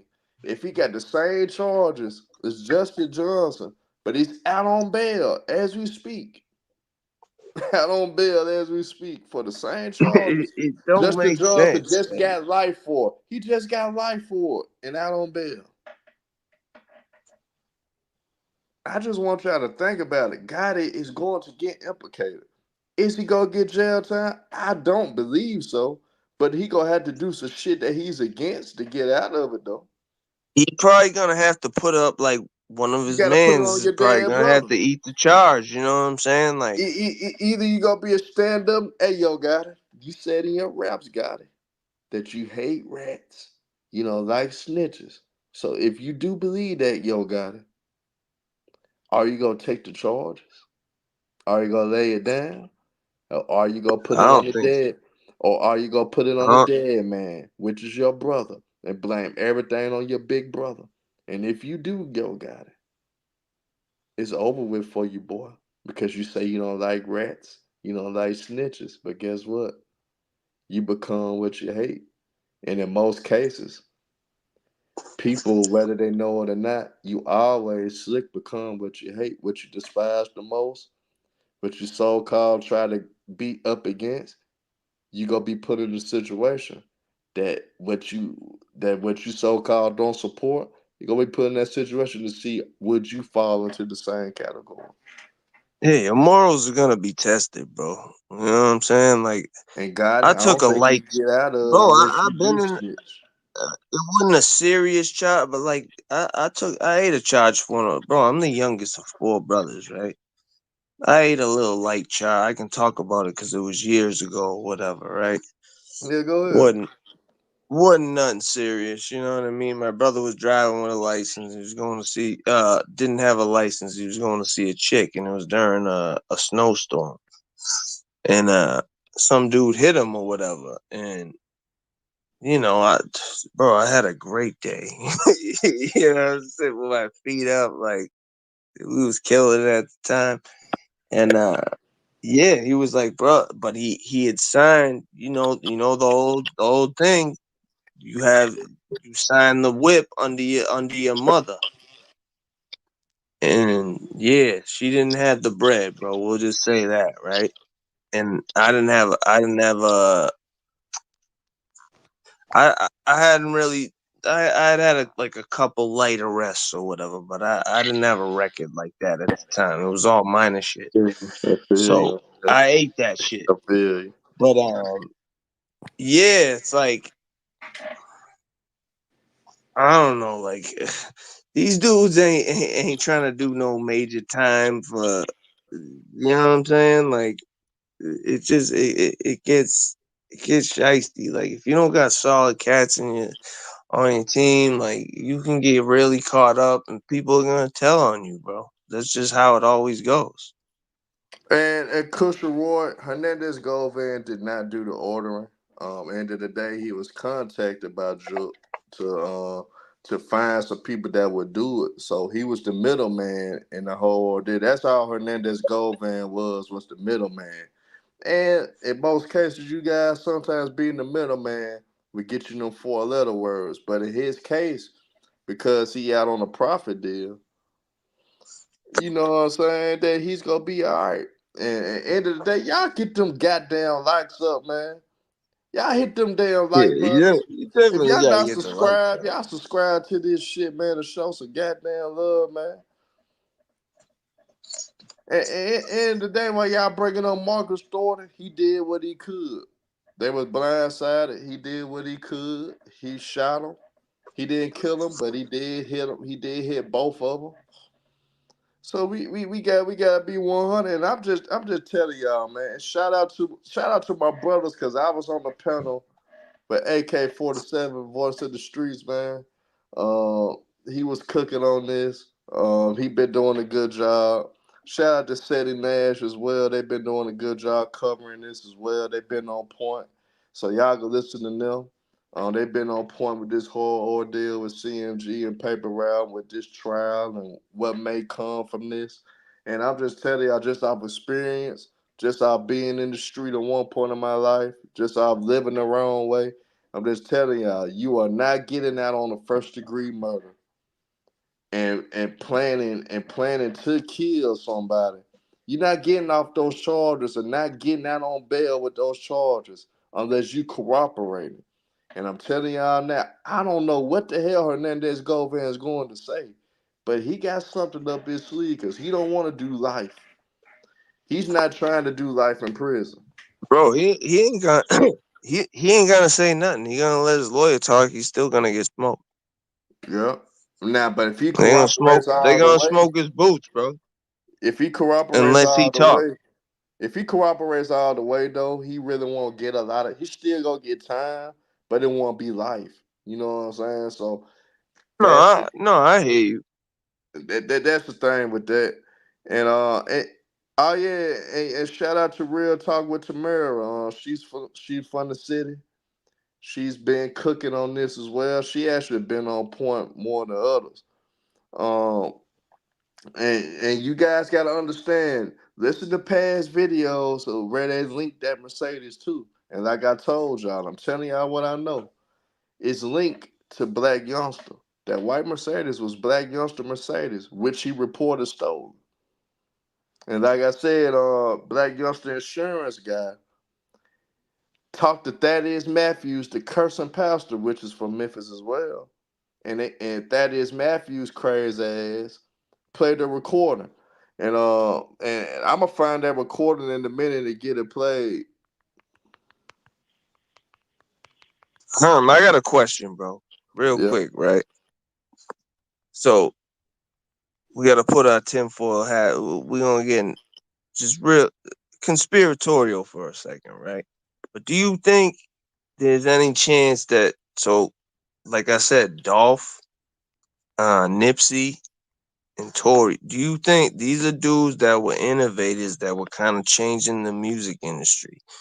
Think there's any chance that they might have got taken down just because I'm not saying the record industry did this or whatever, but like, do you think there's any chance, it's not a coincidence that these dudes all got taken down? I think Or do you think it's all different situations? I think it's a somewhat of all different situations, but at the same time, I think CMG will take a heavy hit and they will fold. And for us, I'm gonna tell people with the Boncho Azul, with how deep PRE and CMG really goes. I'm gonna put it like this: when it comes to the Black Youngsters and Young Dolphs, uh, they all was cool at one point. Young Dolph and Black Youngster went to the same high school. They didn't go at the same time, but they went to the same high school, Hamilton High. They from around the same area in South Memphis. When they Yeah, was coming, Dolph was a little older, right? Wasn't he like? yeah, Dolph a little older. Dolph actually was doing songs with Black Youngster and Moneybag Yo for free. Moneybag Yo's first real hit, I Need a Plug. Young Dolph did it for free for Moneybag Yo. So people got Oh, no tired. kidding. People was cool at one point, and like I told people, that Dolph actually was doing a lot of business with Big Jook at one point in time when Yo Gotti at one point in time cut Big Jook off, wasn't dealing with a period. Young Dolph was dealing with him. So that's why Young Dolph said, play with your bitch. He exposed all that, and everything Dolph said with that song, Play With Your Bitch, it was true. Everything he said was No, true. That's yeah, that's why no, they because was I hurt. could be wrong, bro. But I heard like Young Dolph was getting crazy money, bro. And like me and you were He around the did. same age, He bro. did. I'm 38. Like I don't know how old you are, but Yeah, I'm like 37. I He think did. I think we were around the same age. And yeah, like I just heard Young Dolph was buying up like the whole neighborhood. I don't know if he was, what was he from, Memphis? Yeah. Yeah. Yeah. So like I don't know. It just seemed like anybody that really try to like go against the industry, you aren't on a major label, but you're making major moves. Just seems like some fuck shit happened to him. You know what I'm And, saying? and, and I'm gonna say this too, even though I'm pissed off about it, because I am closer to the PRE side. I'm pissed off. I hate it. But y'all send out prayers to the Big Jook's family as well, and to his children, and to people that know him and loved him. Because, like I said, both sides took hits. Both sides, they love Big Jook, they love Young Dolph. And at the end of the day, those were two major hitters in the city. And MJ 3009, Dolph is really not a street cat. He's a hustler. See, I want people to understand there's a difference between being a street nigga and a hustler. Yeah, Dolph was talk just about it.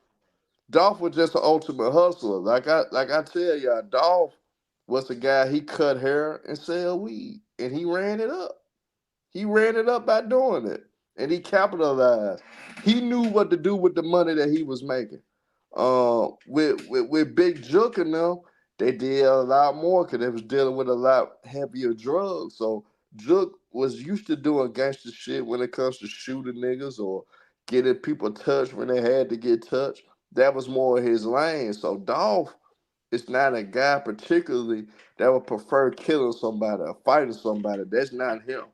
Uh, Yeah, not every street dude is out there shoot like this. Get money dudes. You know what I'm yeah. saying? Like it's it's not the same. You know what I'm saying? And, Like and, there's and there's those guys that you might call and be like, yo, I need you to take care of something. But then there's the guys that you know really and I got want people plugs to and really getting understand when to it it. comes to the gang shit, it's nothing to do with gangs. It's nothing to do with See, gangs. that's why I pulled up. That's why I pulled up, Herm, because I really It's want to know nothing to about do with that. gangs. Nothing to do with gangs at all. Cause end of the day, when it comes to the gang scene, you got a lot of different gangs within the label itself. CMG got some of every gang on their label. PRE got some of every gang on their label as well. So it's not a gang issue. It's just niggas with some egos and they took it to a whole nother level and they didn't know how to maintain their composure when it came to simple shit. This was simple shit. Who's on the panel? Was Is that it was it Sturdy? Is hate? that Was it Sturdy on the hate though, panel? bro? Like, was it just just folks hating or? Yeah, it was hate. You gotta look at it. Dolph did it in a way that nobody in the city of Memphis, other than the 3-6 Mafia, ever done. And Dolph actually somewhat did it better than them. Dolph was doing this thing, and but I got a special guest. He's from my city, man. He's from the north side of town, for North Memphis, man. Known, great Okay. football player from the city at one point. Got my boy T Streets on the panel, man. T Streets, what's happening, man? I know you know Jook.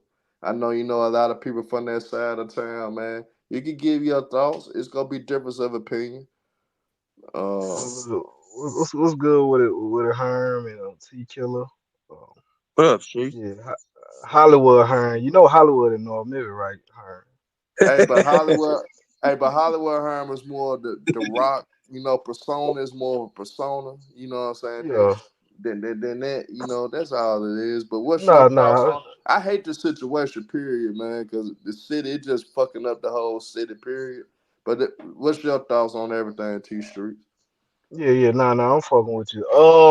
Man. First and foremost, man, I just want to start off by saying rest in peace to Young Dolph and rest in peace to Big Jook. Um, whatever side you choose, both of these guys are very well respected within their circles. They did a lot for their families, their friends, and they're very well loved from their respected community. Now, from my perspective on the whole situation, um, I mean, people say, okay, so my feeling towards this whole beef is it's a lot of one-sided. You know what I'm saying? Everybody's perspective is coming from Dolph perspective. Like we've never really heard Gotti even say one bad thing about Dolph in the whole beef. I mean, he's even said that, you know what I'm saying, he congratulated him and encouraged him on his hustle. And it's just that you have two entourages from two separate sides of towns that always is going to be a rivalry. And Herm, you notice with this within the city, it's always been a North and a South rivalry for the longest. Yep.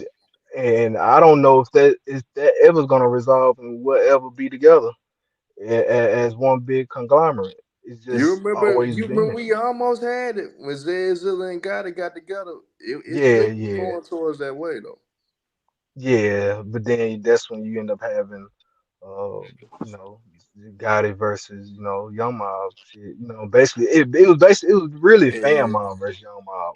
But you know how it Is turned that out to be. But is that where the money come into play, streets? I Where mean, the money. jealousy start coming in? I mean, money I'm is it asking. definitely. I mean, money definitely plays a part in, you know what I'm saying, streetwise. But I mean, at the end of the day, I mean, you just got guys with egos, and a lot of times when situations like this happens, is more so due to the entourages, the people surrounding the artist versus the artist themselves. Mm-hmm. You know what I'm saying? Bro, No, that makes sense. this whole situation could have been resolved. All it takes is a conversation. At the end of the day, all it takes is a conversation. I mean, you just got guys who's maybe too big to have that conversation, or feel like, you know what I'm saying, ain't nothing to talk about. I mean, the things been said on both sides that sometimes you can't return from. at this And street, I, He let me gotta get this go. I big. gotta go. Let me get Type this big type shout out, y'all. I demo gotta is get. what you trying to say. Hey, y'all, I gotta get this big shout out right quick. I hate to cut y'all out, 'cause I know y'all cooking. But shout out to TMZ Live from India, man. They came to support us, man. They love Young Dolph, man, and they cooking. So they're sharing this video as we speak. So man, shout out to TMZ India Live. We appreciate y'all, bro. We appreciate y'all for showing us love on FIF, Yes, sir. man, and showing love to full court press, man. But let's get back to it, T Street, because you from the other side of town, so we need this perspective from the other side, most definitely. Because I'm from South Memphis, so I got my perspective. Even though I'm cool with people on that side as well, like you are cool with people from South Memphis, but we need to hear from a perspective of being from North Memphis as well, though. We need that. oh yeah, yeah, for sure, for sure. And you know what I'm saying? Like I said, I respect both guys. Like I said, I've already spoken, you know what I'm saying, what they've done for the community and for their families. But from my perspective on the whole thing, like I said, I just feel like it's really one-sided. And you just had like guys who, like you said, Herm, I'll give you that. A lot of stuff you did say was true. Big Jook and Gotti didn't see eye to eye with a lot of this stuff revolve around the situation. You know what I'm saying? I mean, even Youngster said the same thing. He said, I don't like the way Big Homie move, because, Youngster, he would have handled it a different way. But at the end of the day, Gotti always told them folks, nah, chill out. You know what I'm saying? We ain't gonna do it this way. Because I think Gotti, he's seen the bigger picture. He Yeah, was he on a most different definitely level. did. He most He definitely was did. he was on a different level to where he's have all these connections with Birdman, Jay Z, you know what I'm saying? Dealing with Rock Nation, he getting invited to the White House. He's on a CEO level where he's not really He dealing in the getting to the streets like money, that. bro. Hey, Yeah, T Streets, so I gotta ask you this, T Streets, because people keep getting the chat saying, Herm, tell us about the gang ties to this. I'm telling there's no gang ties to this. What's your opinion? Is there any gang ties to why Dolph got murdered? Because that's what people it's want to know. it's really not no game time because, like you said before, I mean, it's a mixture of games. I mean, you can say one side is majority of this, but I mean, you got other guys who's also, you know what I'm saying, rolling with this. So it's not really gang ties. It's more so neighborhood ties more than anything. I mean, Yeah, nowadays it's all about where you from, bro. Like you got a lot of yeah. Like gangs with. streets. Is it more crews than gangs? That's Is all that it fair to is. say? That's all it is. Yeah, yeah, yeah. Because I mean, I don't Just even want to put this because this side over here don't really mess with You can that sum side. it up, And T Streets. You ain't got to put no names in it. You know how to sum it up in a sense. now, I mean, I'm asking, bro. dang, I mean, yeah. So Jug, he, you know what I'm saying, he looked out for the. I just put out there. He looked out for the 5 and the 6. You know what I'm saying? You understand that Exactly. part. You Exactly. understand that part. So I mean, he looked out for both ways. So Like I said, at the end of the day, you know what I'm saying? You got folks from the north with CMG. I mean, you got even got a couple of folks from the south with CMG as well, and you just got PRE.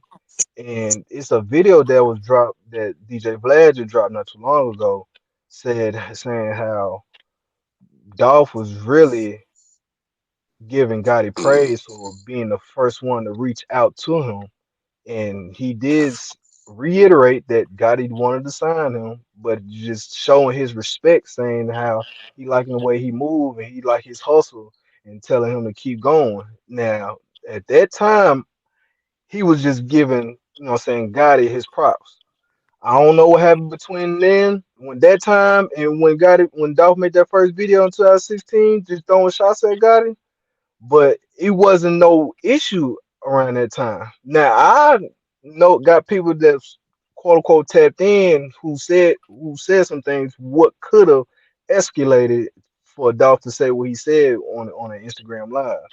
But I mean, I just felt like that situation it wasn't big enough for Dolph to go the route that he went. But at the same time, everybody has to be honest with themselves. Dolph beat catapulted his career to a level to where it's at now. Like his Yeah, biggest song is 100 shots. So yeah. Dolph definitely used that beef and he capitalized off it. And that's what got it always respect about it. He knew like, you know what I'm saying? I even believe they even had a conversation about it, you know what I'm saying? Tell him he said, man, I'm just trying to get to the money. You know what I'm saying? That's what Dolph told Gotti. And Gotti was like, all right, I see what you're trying to do. But at the same time, it was just too much disrespect from the other side that out him like, nah, I ain't rolling down like that. You know what I'm saying? You're not gonna just keep on disrespecting me because you know you got street folks that's in the industry and industry people and street people they gonna handle situations different ways. And like I said before, Jook was more so in the streets than Gotti was. Have always been like that. That's Gotti a even fact. tried to take That's a fact. Jook We out all the know street. that. We all Yeah, know he that. tried to take Jook out the street. So the way Jook handles situations is way different than the way Gotti is gonna handle situations. And And I'm so and I'm Could gonna tell and I'm gonna tell people too with Young Dolph, and I know no, this for I sure. cut off for a second. Sorry, fellas. Yeah, you good, and I know this for sure because I even was around it. Young Dolph actually tried to squash it with Black Youngster, but Black Youngster told that nigga, "Fuck you, I don't even want to squash." Cause Black Youngster, I'm gonna give him this. He gangster too. He street. He moved the same way Jook moves. So it's a difference. Like Gotti and Young Dolph, let's put it like this: with Yo Gotti and Young Dolph, they are hustlers. They not no cats that really go really shoot niggas or be on no tough shit. They really ain't on that. Gotti was around it, of course, because he got the Bovan family. He been around all that his whole life because his mama was in the streets, all that. So he's different. But Gotti, if it's up to him, he don't want to do anything violent. He don't want to shoot nobody or nothing. That's him. Dolph same way. But with Black Youngster and with Big Jook, they move a different way. You know what I'm saying? Like in the day, Big Black Youngster uncle is King Fish. Y'all may not know who Fish is. Fish was part of a clique, part of one of the biggest crews in Memphis history, Memphis Memphis Mob. Mob, yeah, So I'm just gonna say Memphis Mob. so I got a question, so bro. in the day, Black Youngster Could grew it up have been like that. something He as bout that. petty? Could it have been something as petty as like a bitch? Say that again. Nah. It ain't about no female. I can tell you that. That was false. I mean, okay, No, Dolph put it out I'm there that he asking, he bro. fucked his God, baby God mama, but is nah. tender when it comes to females, though. He is a little tender now. I Uh, seen That's I why seen it I asked. Like, firsthand, I though. gotta ask because y'all would know more than me. Hey, T Streets. I kind of seen it firsthand though because he was dealing with a girl I went to high school with, and he would tender over her like a motherfucker. So I kind of know. That's what I'm saying, bro. Like, you never I know. mean, but her, we talking about the same nigga that made the song. You can wife her, you can love her, but that bitch ain't your bitch, dog. Like, come on now. Yeah, she was on Yeah, the other but foot. it's different. It's different when you getting the fine yellow red bitch, and that was his weakness. He was weak to them red bitches, and that's what he had. He was weak to them though. I know that for sure. Jessica Brown. I don't know if you know Jessica Brown on T Street. That Nah, I was a don't know fine Bro, and her. them motherfucker back in famous the day. dude, them dudes That get was a a little fine famous. motherfucker back They then. seem to fuck the Gotti went same crazy bitches. over Like I that don't know girl, why, man. but Gotti went crazy over that girl. I know that for a fact. Nah, I so mean, like it it, could have been another issue, but like then that on top of it, like yeah, you might. I don't know. Like I said, I'm just, No, but I'm gonna I'm give just Gotti this credit though. He was thinking like a businessman more. So Gotti, if it's up to him, he's not gonna entertain those beefs like that. But he can't control his entourage. Like I'm gonna tell Keon, right, a gangster, exactly, move move to his exactly. own beat, move to his own beat. You know what I'm saying? Even though that's his best friend, move to his own beat. Corey McClennan. Oh, he one of them niggas, he go put his hands on you. He was one of them niggas, cause that's what happened in Hollywood. He actually put his hands on Dolph, but Keon, Keon was the one that shot him in Hollywood too. It is God that can't control them niggas, cause them niggas move like that, period. But it's still though, when people gotta understand that that's why niggas try to tell their niggas that's around them don't do certain things, because if y'all do, it reflects me and it's gonna put me in the light that I know I didn't agree with the shit that y'all was doing, but y'all putting me in that situation. So to me, honestly, I personally don't think God had anything to do with it, but I believe that RICO was coming because of certain things that them niggas that's around them did, and in the day, Gotti can't avoid that. So end of the day, the RICO ain't per se to lock up Yo Gotti, but the RICO is per se a CMG. So when they say RICO for CMG, it doesn't mean that Yo Gotti for to get time. They just put in CMG under the RICO. So that's anybody under CMG. So but niggas see, gotta her. But that understand still that affect aspect. Gotti's bag though. Like that still affect the money though. But see, that's where I kind of disagree with you on that part. I mean, I agree. Well, I'll say this: whatever Govan says on trial, on the stand, That's the key. pertaining, That's the key. pertaining, yeah, that's gonna be real, real, real big if the feds was to do a RICO. But even if that was to happen, I still feel like Gotti's not gonna see no time because if in order for him to see time, Keon and Vato will both have to say what they did was for Gotti. And I know for sure Keon's situation really wasn't even dealing with no CMG shit because to be honest with you, He what a lot moved of to his folks own beat though. he does, but to be honest with you, a lot of folks don't know in that situation in Charlotte, them niggas shot at Keon first. That's what a lot of people leave out. PRE was the first one to let off shots in the whole feud. When them niggas was at the club and they had them orange ski masks on, I don't know what caused them to get into it at the club or whatever, but He they did have shot them. at Keon. And and Yeah, I Keon shot remember at them that. folks. Yeah, and Keon shot at them folks back. So even with that situation, Keon he don't have to say he shot up, got his, I mean, Dolph's van, truck, or whatever he was in for CMG. He could have just said it. I did it because I was protecting myself. And in Vato's situation, I feel like with that situation, the charges was dropped. Yeah, an incident, a report was filed, but you really don't have Now, but the you know, person that's here. Vato really just whooped his ass. It wasn't no. Yeah, It yeah, yeah. wasn't no. I heard he put The he put person that shot BTA him, to goddamn Dolph. Keon shot him. Then Keon was the one that shot him there, though. You know what I'm saying? Vato just fought him. He just whooped him at the airport. He couldn't charge him with the shooting because he wasn't the one that shot him. You know what I'm saying? Now, So now Keon got locked up for the Charlotte yeah, case. I know he got locked up for the Charlotte, but it's just the shit that I know. He shot him there too. He just didn't get charged with that because they try to put Yeah, that's everything a on tough Vato. sell for They try to put everything on any Vato. attorney. That's a tough sell. Like you ain't really. Uh, how you gonna prove that? Yeah, they try to put it on Vato, but Vato, he rather put his hands on you first. Yeah, I think Vato locked up right now. Don't nobody know why. Yeah, Yeah, that's Nobody know crazy. why. That's But crazy see, though. but see, I also said earlier, why do you even bring up PRE being involved in the RICO? Because if CMG is gonna be involved, then who's gonna take accountability for all these deaths that happened after Dolph had passed? They The body was tried it. dropped. They tried to with that young Rico. They were trying to put PRE in him, but they got So, they lucked up out of that because and the day they could tie PRE into it because the black youngster, all his brothers that got killed ever since this shit done started. But they put all that. If I'm not mistaken, I gotta read that Young Mob indictment again. If I'm not mistaken, they putting all that on Young Mob. Cause you gotta remember, people forget about this T Streets. I wanna see if you remember this. You remember that Dolph tried to get Young Mob a Goon Squad when he had Big Motor around his ass all the time. RP the Big Motor.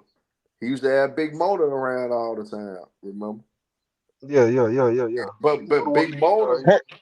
But Big Motor got into so much shit though, he had to separate himself from Big Motor because Big Motor was too hot. Yeah, ain't So he nobody had want to to touch him. separate himself from Motor. Yeah, Motor want to do CMG at one point in time You too. think Yo Gotti's like, because Yo Gotti, he knows a lot of people in the industry or whatever. Like, you think that could potentially keep him out of that RICO indictment? Oh, you talk about Gotti? Yeah. But here's the thing with that situation. We don't know. October the 9th is really gonna give us an idea of what we can expect, whether they gonna get a RICO or not, because we don't know what the hell Govan is gonna put out there. And so that's the thing that we gotta pay attention to the most. And for us, the Gotti situation, if they do tie Gotti into it, it'll be because of those 2017 situations in Hollywood and Charlotte, North Carolina.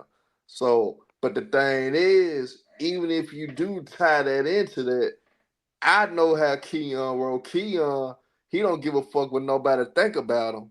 So Keon will be the one to say, "Fuck it, man. I put all that shit on Big Jook so you won't go down, bro. You the breadwinner. I ain't gonna let you go down for." Yeah. And end of the day, I know no nigga ain't gonna do no shit to me. Even if they call me a snitch, I know no nigga can't fuck with me because he is like that for real. I know Keon would do that. So that's the thing. Even if you do that, That's I why I think asked the question, bro. I think Keon would be willing to say, "Fuck, I just put it on Big Homie. He dead anyway. He probably even tell me to do it if he was around." So I mean, he'll probably would have told me if I died, put something on me or something. We don't know what them niggas ever talk about behind the scenes Yeah, on the show. he could pull a Terrence Williams, like, just no, He this guy could, did it, and he's he already in the could, ground, so but it don't fucking but matter. I know Keon for sure would do anything for Gotti. He'll lay it on the line for Gotti. So I think end of the day, in that sense, Gotti ain't got to worry about Keon putting it on him. Now, Govan do somehow for some reason, because he trying to lighten up the sentence for him, put it on Gotti. Govan gonna have to come with some real shit to prove that though. Yeah, you can't, bro. That's the problem. Is like But here's the proving thing with that Govan. homeboy But here's the really thing with ordered him to Govan that do T that Streets can speak on. is so hard in court. But T Killer, T Streets can speak on it though. Govan is a known snitch now. And he Yeah. he may Yeah, fuck no, around and have some shit. I hear you. I just I don't know. credibility matters, bro. Credibility matters. You just said he's a known snitch, so credibility And, does matter, especially if you got an So ill I lawyer. don't know. I don't know. He may have some shit that we never would think of. I won't put nothing Yeah, past Govan. yeah, that's true. That's true too. That's true too. in another way, they can try to get CMG for his RICO case. They need to find out where that money came from. Like I know Cornelius Cornbread, just said that he had some money pop up in the mailbox. You know, dude was so clueless outside the fact, like they didn't even really need him on the stands to indict straight drop. They just need him to connect the dots. That's it. But dude so out the way that he not even a strong enough candidate to even put them folks down. But if they can find out where that money came from, and if it came from a CMG account that Big Jook used, then yeah, it's not gonna look too good for CMG and that Rico. But I I mean, gotta shit, imagine they're smarter than that though, and they would have I like. don't know. I don't know. That kind of reckless sometimes, and like at the end of the day, I think Jook did have use of that account though. So if I'm not mistaken, so I know we T Street can speak on Jook sometimes be too emotional, and his pride is his downfall for real. Always been his downfall for real. So with his pride and how he is with his ego, that nigga could have moved that sloppy though. And I know Gotti went out approved of it, but Jook, it's a possibility that he moved that sloppy and used that account. And if he what did, that's what crazy. God, what all Herm, No, Gotti you know, gotta do. it's a fair streets. You got a fair point, bro. I'm just saying, like, I gotta imagine, like, bro, like, you're really putting money that can be traced, like, on a hit. Like, come on, man. I Like, mean, just like that's Herm just. said, I mean, Jook, I mean, he sometimes he couldn't control his temperature. You know what I'm saying? He just moved like a street nigga. You know, you a big dog in the streets, and something happened to you. You are like you, you do business with all these big stars. Something happened to you. You come back to them. Shit, you bleeding hell. They gonna feast off you. So he had to do something about the situation. I mean, Herb, you do Yeah, know but what happened at the you ain't airport, right? invoicing hits though, bro. Like you ain't Yeah, I invoicing that. know. Is all I'm I saying. know. Like, bro, But you sending that cash. yeah, yeah, I understand that part. I Unless mean, you just dumb. At T Streets, And I that don't airport assume Yo situation, Gotti is dumb. You know what I mean? that airport situation sent Jook over the edge, though, in my opinion, though, too. and exactly, and that's what happened. That what happened at that airport. Jook could not let that shit slide. He was like, "Nah, I can't." Hey, you see, any one of y'all see them niggas, man, it's all with their head because 'Cause there's some shit you I just. couldn't believe that he let it get done, as big as he is, but it happened to him. I mean, You know what? it's I got a it's. situation for you, right? For both y'all got. So can they trace? They can obviously trace. Like say you sent a Cash App or you sent what's the other? I There's mean, a million PayPal, you could say pay. Zelle, you Yeah, could say thank you. Thank you. Yeah, they can trace that.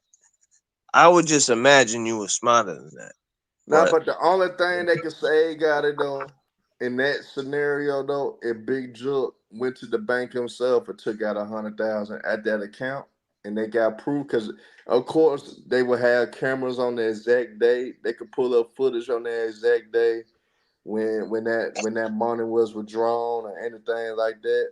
So that would save Gotti. But in a sense though, the only reason it could hurt Gotti as well though, cause Gotti, you was aware that your brother took out 100,000 at the account because you go get notifications. You gonna know what comes in and out your account 9 times out of 10. So you would so have to have I don't you know. would have to have I'm gonna a tell y'all solid excuse for the why you only got way that Gotti money. goes Huh. down, the only way Gotti goes down though, it all depends on what Govan tells us. And like I said, we would kind of get an idea October the 9th. That's when Govan actually goes to court for his situation. And depending upon that situation, if he is out on a profit deal, Hernandez Govan could say some shit that may can implicate Yo Gotti. So we don't know what he's going to say. I don't Yeah, no, know. you're right about that. You're right I about don't that. know. I would just imagine Yo Gotti's lawyers would be creative enough because he got the money. He can pay the lawyers, right? I would imagine they would be creative enough to be like, "Oh no, he did this for that reason." But make up a reason. You know what I'm saying? And see, I don't know. That's why you pay the money for good lawyers. So, but And I'm gonna let I these don't niggas know in disagree. the I chat don't too. disagree with what you're saying, her. I'm gonna let these niggas know in the chat too. Nigga, I ain't heartbroken over no high school brawl. Nigga, I knew. See, I was smarter than most of y'all niggas. Fuck a high school sweetheart. I was just fucking with some hoes. I was having fun in high school. I wasn't Big tied fact. down. I wasn't tied down like most of y'all nigga. I'm tied down now because I'm married. But back then, high school, nigga, I was having fun. Nigga, I was fucking this girl, that girl. I just knew the girl. Cause my girl at the time of high school was cool with the other girl. So that's how I knew that guy that liked the girl. So my heart was never broken, nigga. Like I tell y'all. I don't know why That's y'all what try you're to supposed troll the to do troll. in high school. Like I I don't know had why y'all try homegirls to that used troll the to. troll. I'm a damn fool. Why y'all trying to troll the troll? Dolph ain't never stole my cause shit. Dolph in the day, he think like me, especially back then. Shit. But Dolph was the family man, so y'all don't put that shit out there about Dolph, cause Dolph took care of his family. And you know, he had a lover and he took care of them well. You know what I'm saying? So Hey, Harry, is it true that they found some money and in a rubber in dog pocket? unfortunately, it's true. Yeah, Yeah. probably. I Nah, would imagine. it ain't no problem. That's true though. But I ain't gonna say nothing because we don't know what him and his lover discussed. His lover may have understood that he gonna do this and do that. You know what I'm saying? Yeah, that's So true. That's true. that's why I ain't gonna heavily talk about it because it be shit that some women that's living that type of lifestyle would agree to and say, do your thing before we actually tie it down. You know, so I don't know. So that's why I ain't gonna elaborate. But what you said, T Street, that is true. They found out on. And Harm, I want to say this real quick too. All the young folks out there, if y'all listening, bro, this situation shows you it's a prime example of why you shouldn't be in the streets. Yeah, I know Big my nickname T Streets. I mean, I got that nickname in college from rapping. That's how they end up calling me T Street. It's just a made up name that was given to me. But at the same time, I'm not involved in the streets. I'm just like her. I'm a family man, married with kids and all that good stuff. But you see a prime example on why you shouldn't do no criminal activity, especially in 2024, because with cameras Man, and all this other shit they can trace back to you, bro, it's gonna be hard for you not to get away with some shit like this. You know what I'm saying? Your nigga, your partner, even though I know cornbread and drop one cool like that, but it just shows you anybody can turn on you at any point. Nah, fuck that. His own brother snitched on him. come on now. His own brother, Come on now. bro, family, blood. His my half career brother. died. His Somebody half brother died, snitched and on him. somebody snitched on me, and it was a wrap for me. Like I was like, His yo, half I'm brother all go to set. court. His half brother go to court in November. Told him. Yeah, and these folks, they not innocent now. Like they didn't definitely have some involvement in it. And you know what I'm saying? If you a criminal, it should be no reason why you implicate somebody else just so you can get out scot free. Nah, motherfucker, you did the shit, you deal with it, and you serve your time. But it's just examples like this why the streets is fugazi and the street shit not real. You gonna do some shit by yourself. Cause can't nobody else tell on you but your damn self. So And you I just can't feel tell bad for these nobody folks. about it. That's the problem, bro. Is people like to tell. They like to tell on themselves, like, yo, I did this, and then somebody get caught up, and then they're like, oh, I can give you this. Like that's the problem, bro. Yeah, Never mind all the video cameras. Like the game is over, bro. It's fucking over. It's a wrap. It's a wrap. It's a wrap, man. I just hate it because it affected both sides tremendously. North Memphis is suffering, South Memphis is suffering, and here's the crazy part: because of certain news keep coming out, it's gonna still be a war. Unfortunately, some more people may drop from this, and some yeah, more this shit stuff not over. may happen from this. At the end of the day, when the loved ones of these people keep hearing different things, it hurts, bro. At the end of the day, you gotta look at it. Some of my partners cool with Jook's baby mama. She's suffering. You know what I'm saying? That you gotta hear that the father of your child is this type of nigga, so it's affecting her children. Talking But about Big Mooski mama. Yeah, yeah, Tasha. Yeah, Tasha. Yeah, light skin joint. Yeah, yeah, yeah. Yeah. So Tasha been taking it hard. I know that for sure. You know what I'm saying? Then you got Dolph and his family taking it hard every day. And PRE ain't been shit since Dolph passed away. You know what I'm saying? So that record label and people in South Memphis took a major hit. So end of the day, and let's just say more shit come down from that. It could destroy the legacy of what Yo Gotti built as well. Cause we in this day and Exactly. age that people will take away from what you built and what you done in your career. Look at R. Kelly. Look at how they destroyed. Look what happened to his career, despite of what he done music wise. They go hold that shit that he's locked up for against him forever. So what he did music wise is non void. So what Gotti had done for his building his legacy could be tremendously affected with this shit that's going on right now. So people gotta understand it's hurting a lot of people, man. It's going to affect a lot of people. So man, this is bad for the city. This is bad for their families, and I hate it personally. You know what I'm saying? And unfortunately, this is a prime example that people sometimes let their egos and let their pride get in the way of moving a certain way. And a small misunderstanding turned into the biggest goddamn thing and down there that we had ever in the city T Street. That That shit facts. was That fact. that shit was small, bro. That shouldn't even went that Yeah. route, man. Bro, all it Her, take is her, just one person her, that let me just ask you make that this. little mistake, and Let me it could ask you fuck this. your whole What's shit good, up. T Street? So, do you think PRE is?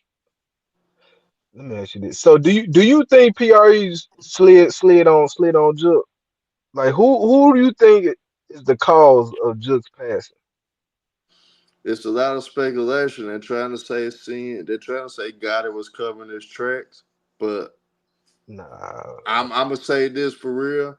I think PRE was able to get a drop on him. Jook was kind of moving real arrogant. He was being very cocky and arrogant at that time. So Jook thinking everything's sweet. You know what I'm saying? Because he didn't look at them PRE niggas as no steppers. So you gotta look. I looked at that point of view. So knowing how Jook think about most of them other niggas, he don't believe most of them niggas are steppers. So he wasn't worried about shit personally. Cause if he Jook and That's a was, Dolph. huge that's a huge mistake, bro. if he That's a was, huge Jook would mistake. have moved smarter than what he moved. So I I, do believe PRE got something to do with it. I But don't know. to the extent of how it happened, I don't know though. I got a different theory. I think the people responsible for Jook unaliving is locked up right now. And, Ooh, that's a good and you ass know, twist. That's a Letting good them one. know, man, letting them folks man, know. Herb. It's not a coincidence. I heard Govan. I heard something about Govan, but I don't know though. Nah, I wouldn't even say go van, but check this out. It's not a coincidence that a raid happened in the spot that y'all normally be at, and Mm. all of a sudden, a month or two before this trial drop, now you locked up on another incident on another quote unquote BGE/CMG member. I ain't You thought get what about I'm that saying? one. I ain't thought about that part. That timing ain't a Bro, coincidence. I ain't I'm thought about telling you, that bro. part. I ain't thought I'm about telling that part them of it. folks, hey, them folks said, hey, they ain't squashing shit. You hear me? They ain't Yeah. squashing shit. They don't forget shit now. The shit got quiet. You know what I'm saying? When a couple folks put up for a little bit, but now it came back out. It started rain terror again. So I think I'm just leave it at that, man.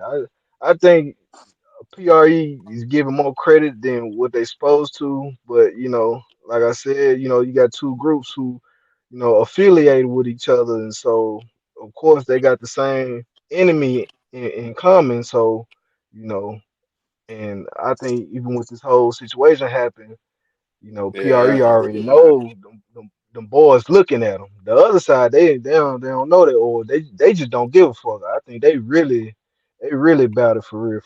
You know, when it Yeah, comes yeah, to I it. hate it. I hate it too, man.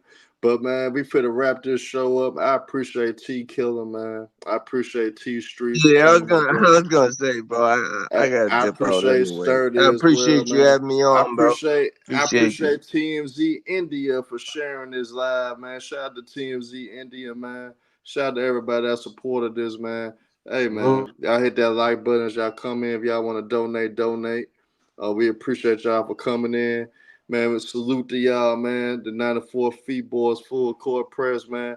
I will. My brothers, Mr. Mars and G-Bo, got caught up in some stuff, so unfortunately they didn't come on. But man, shout out to everybody for supporting, man. We love y'all.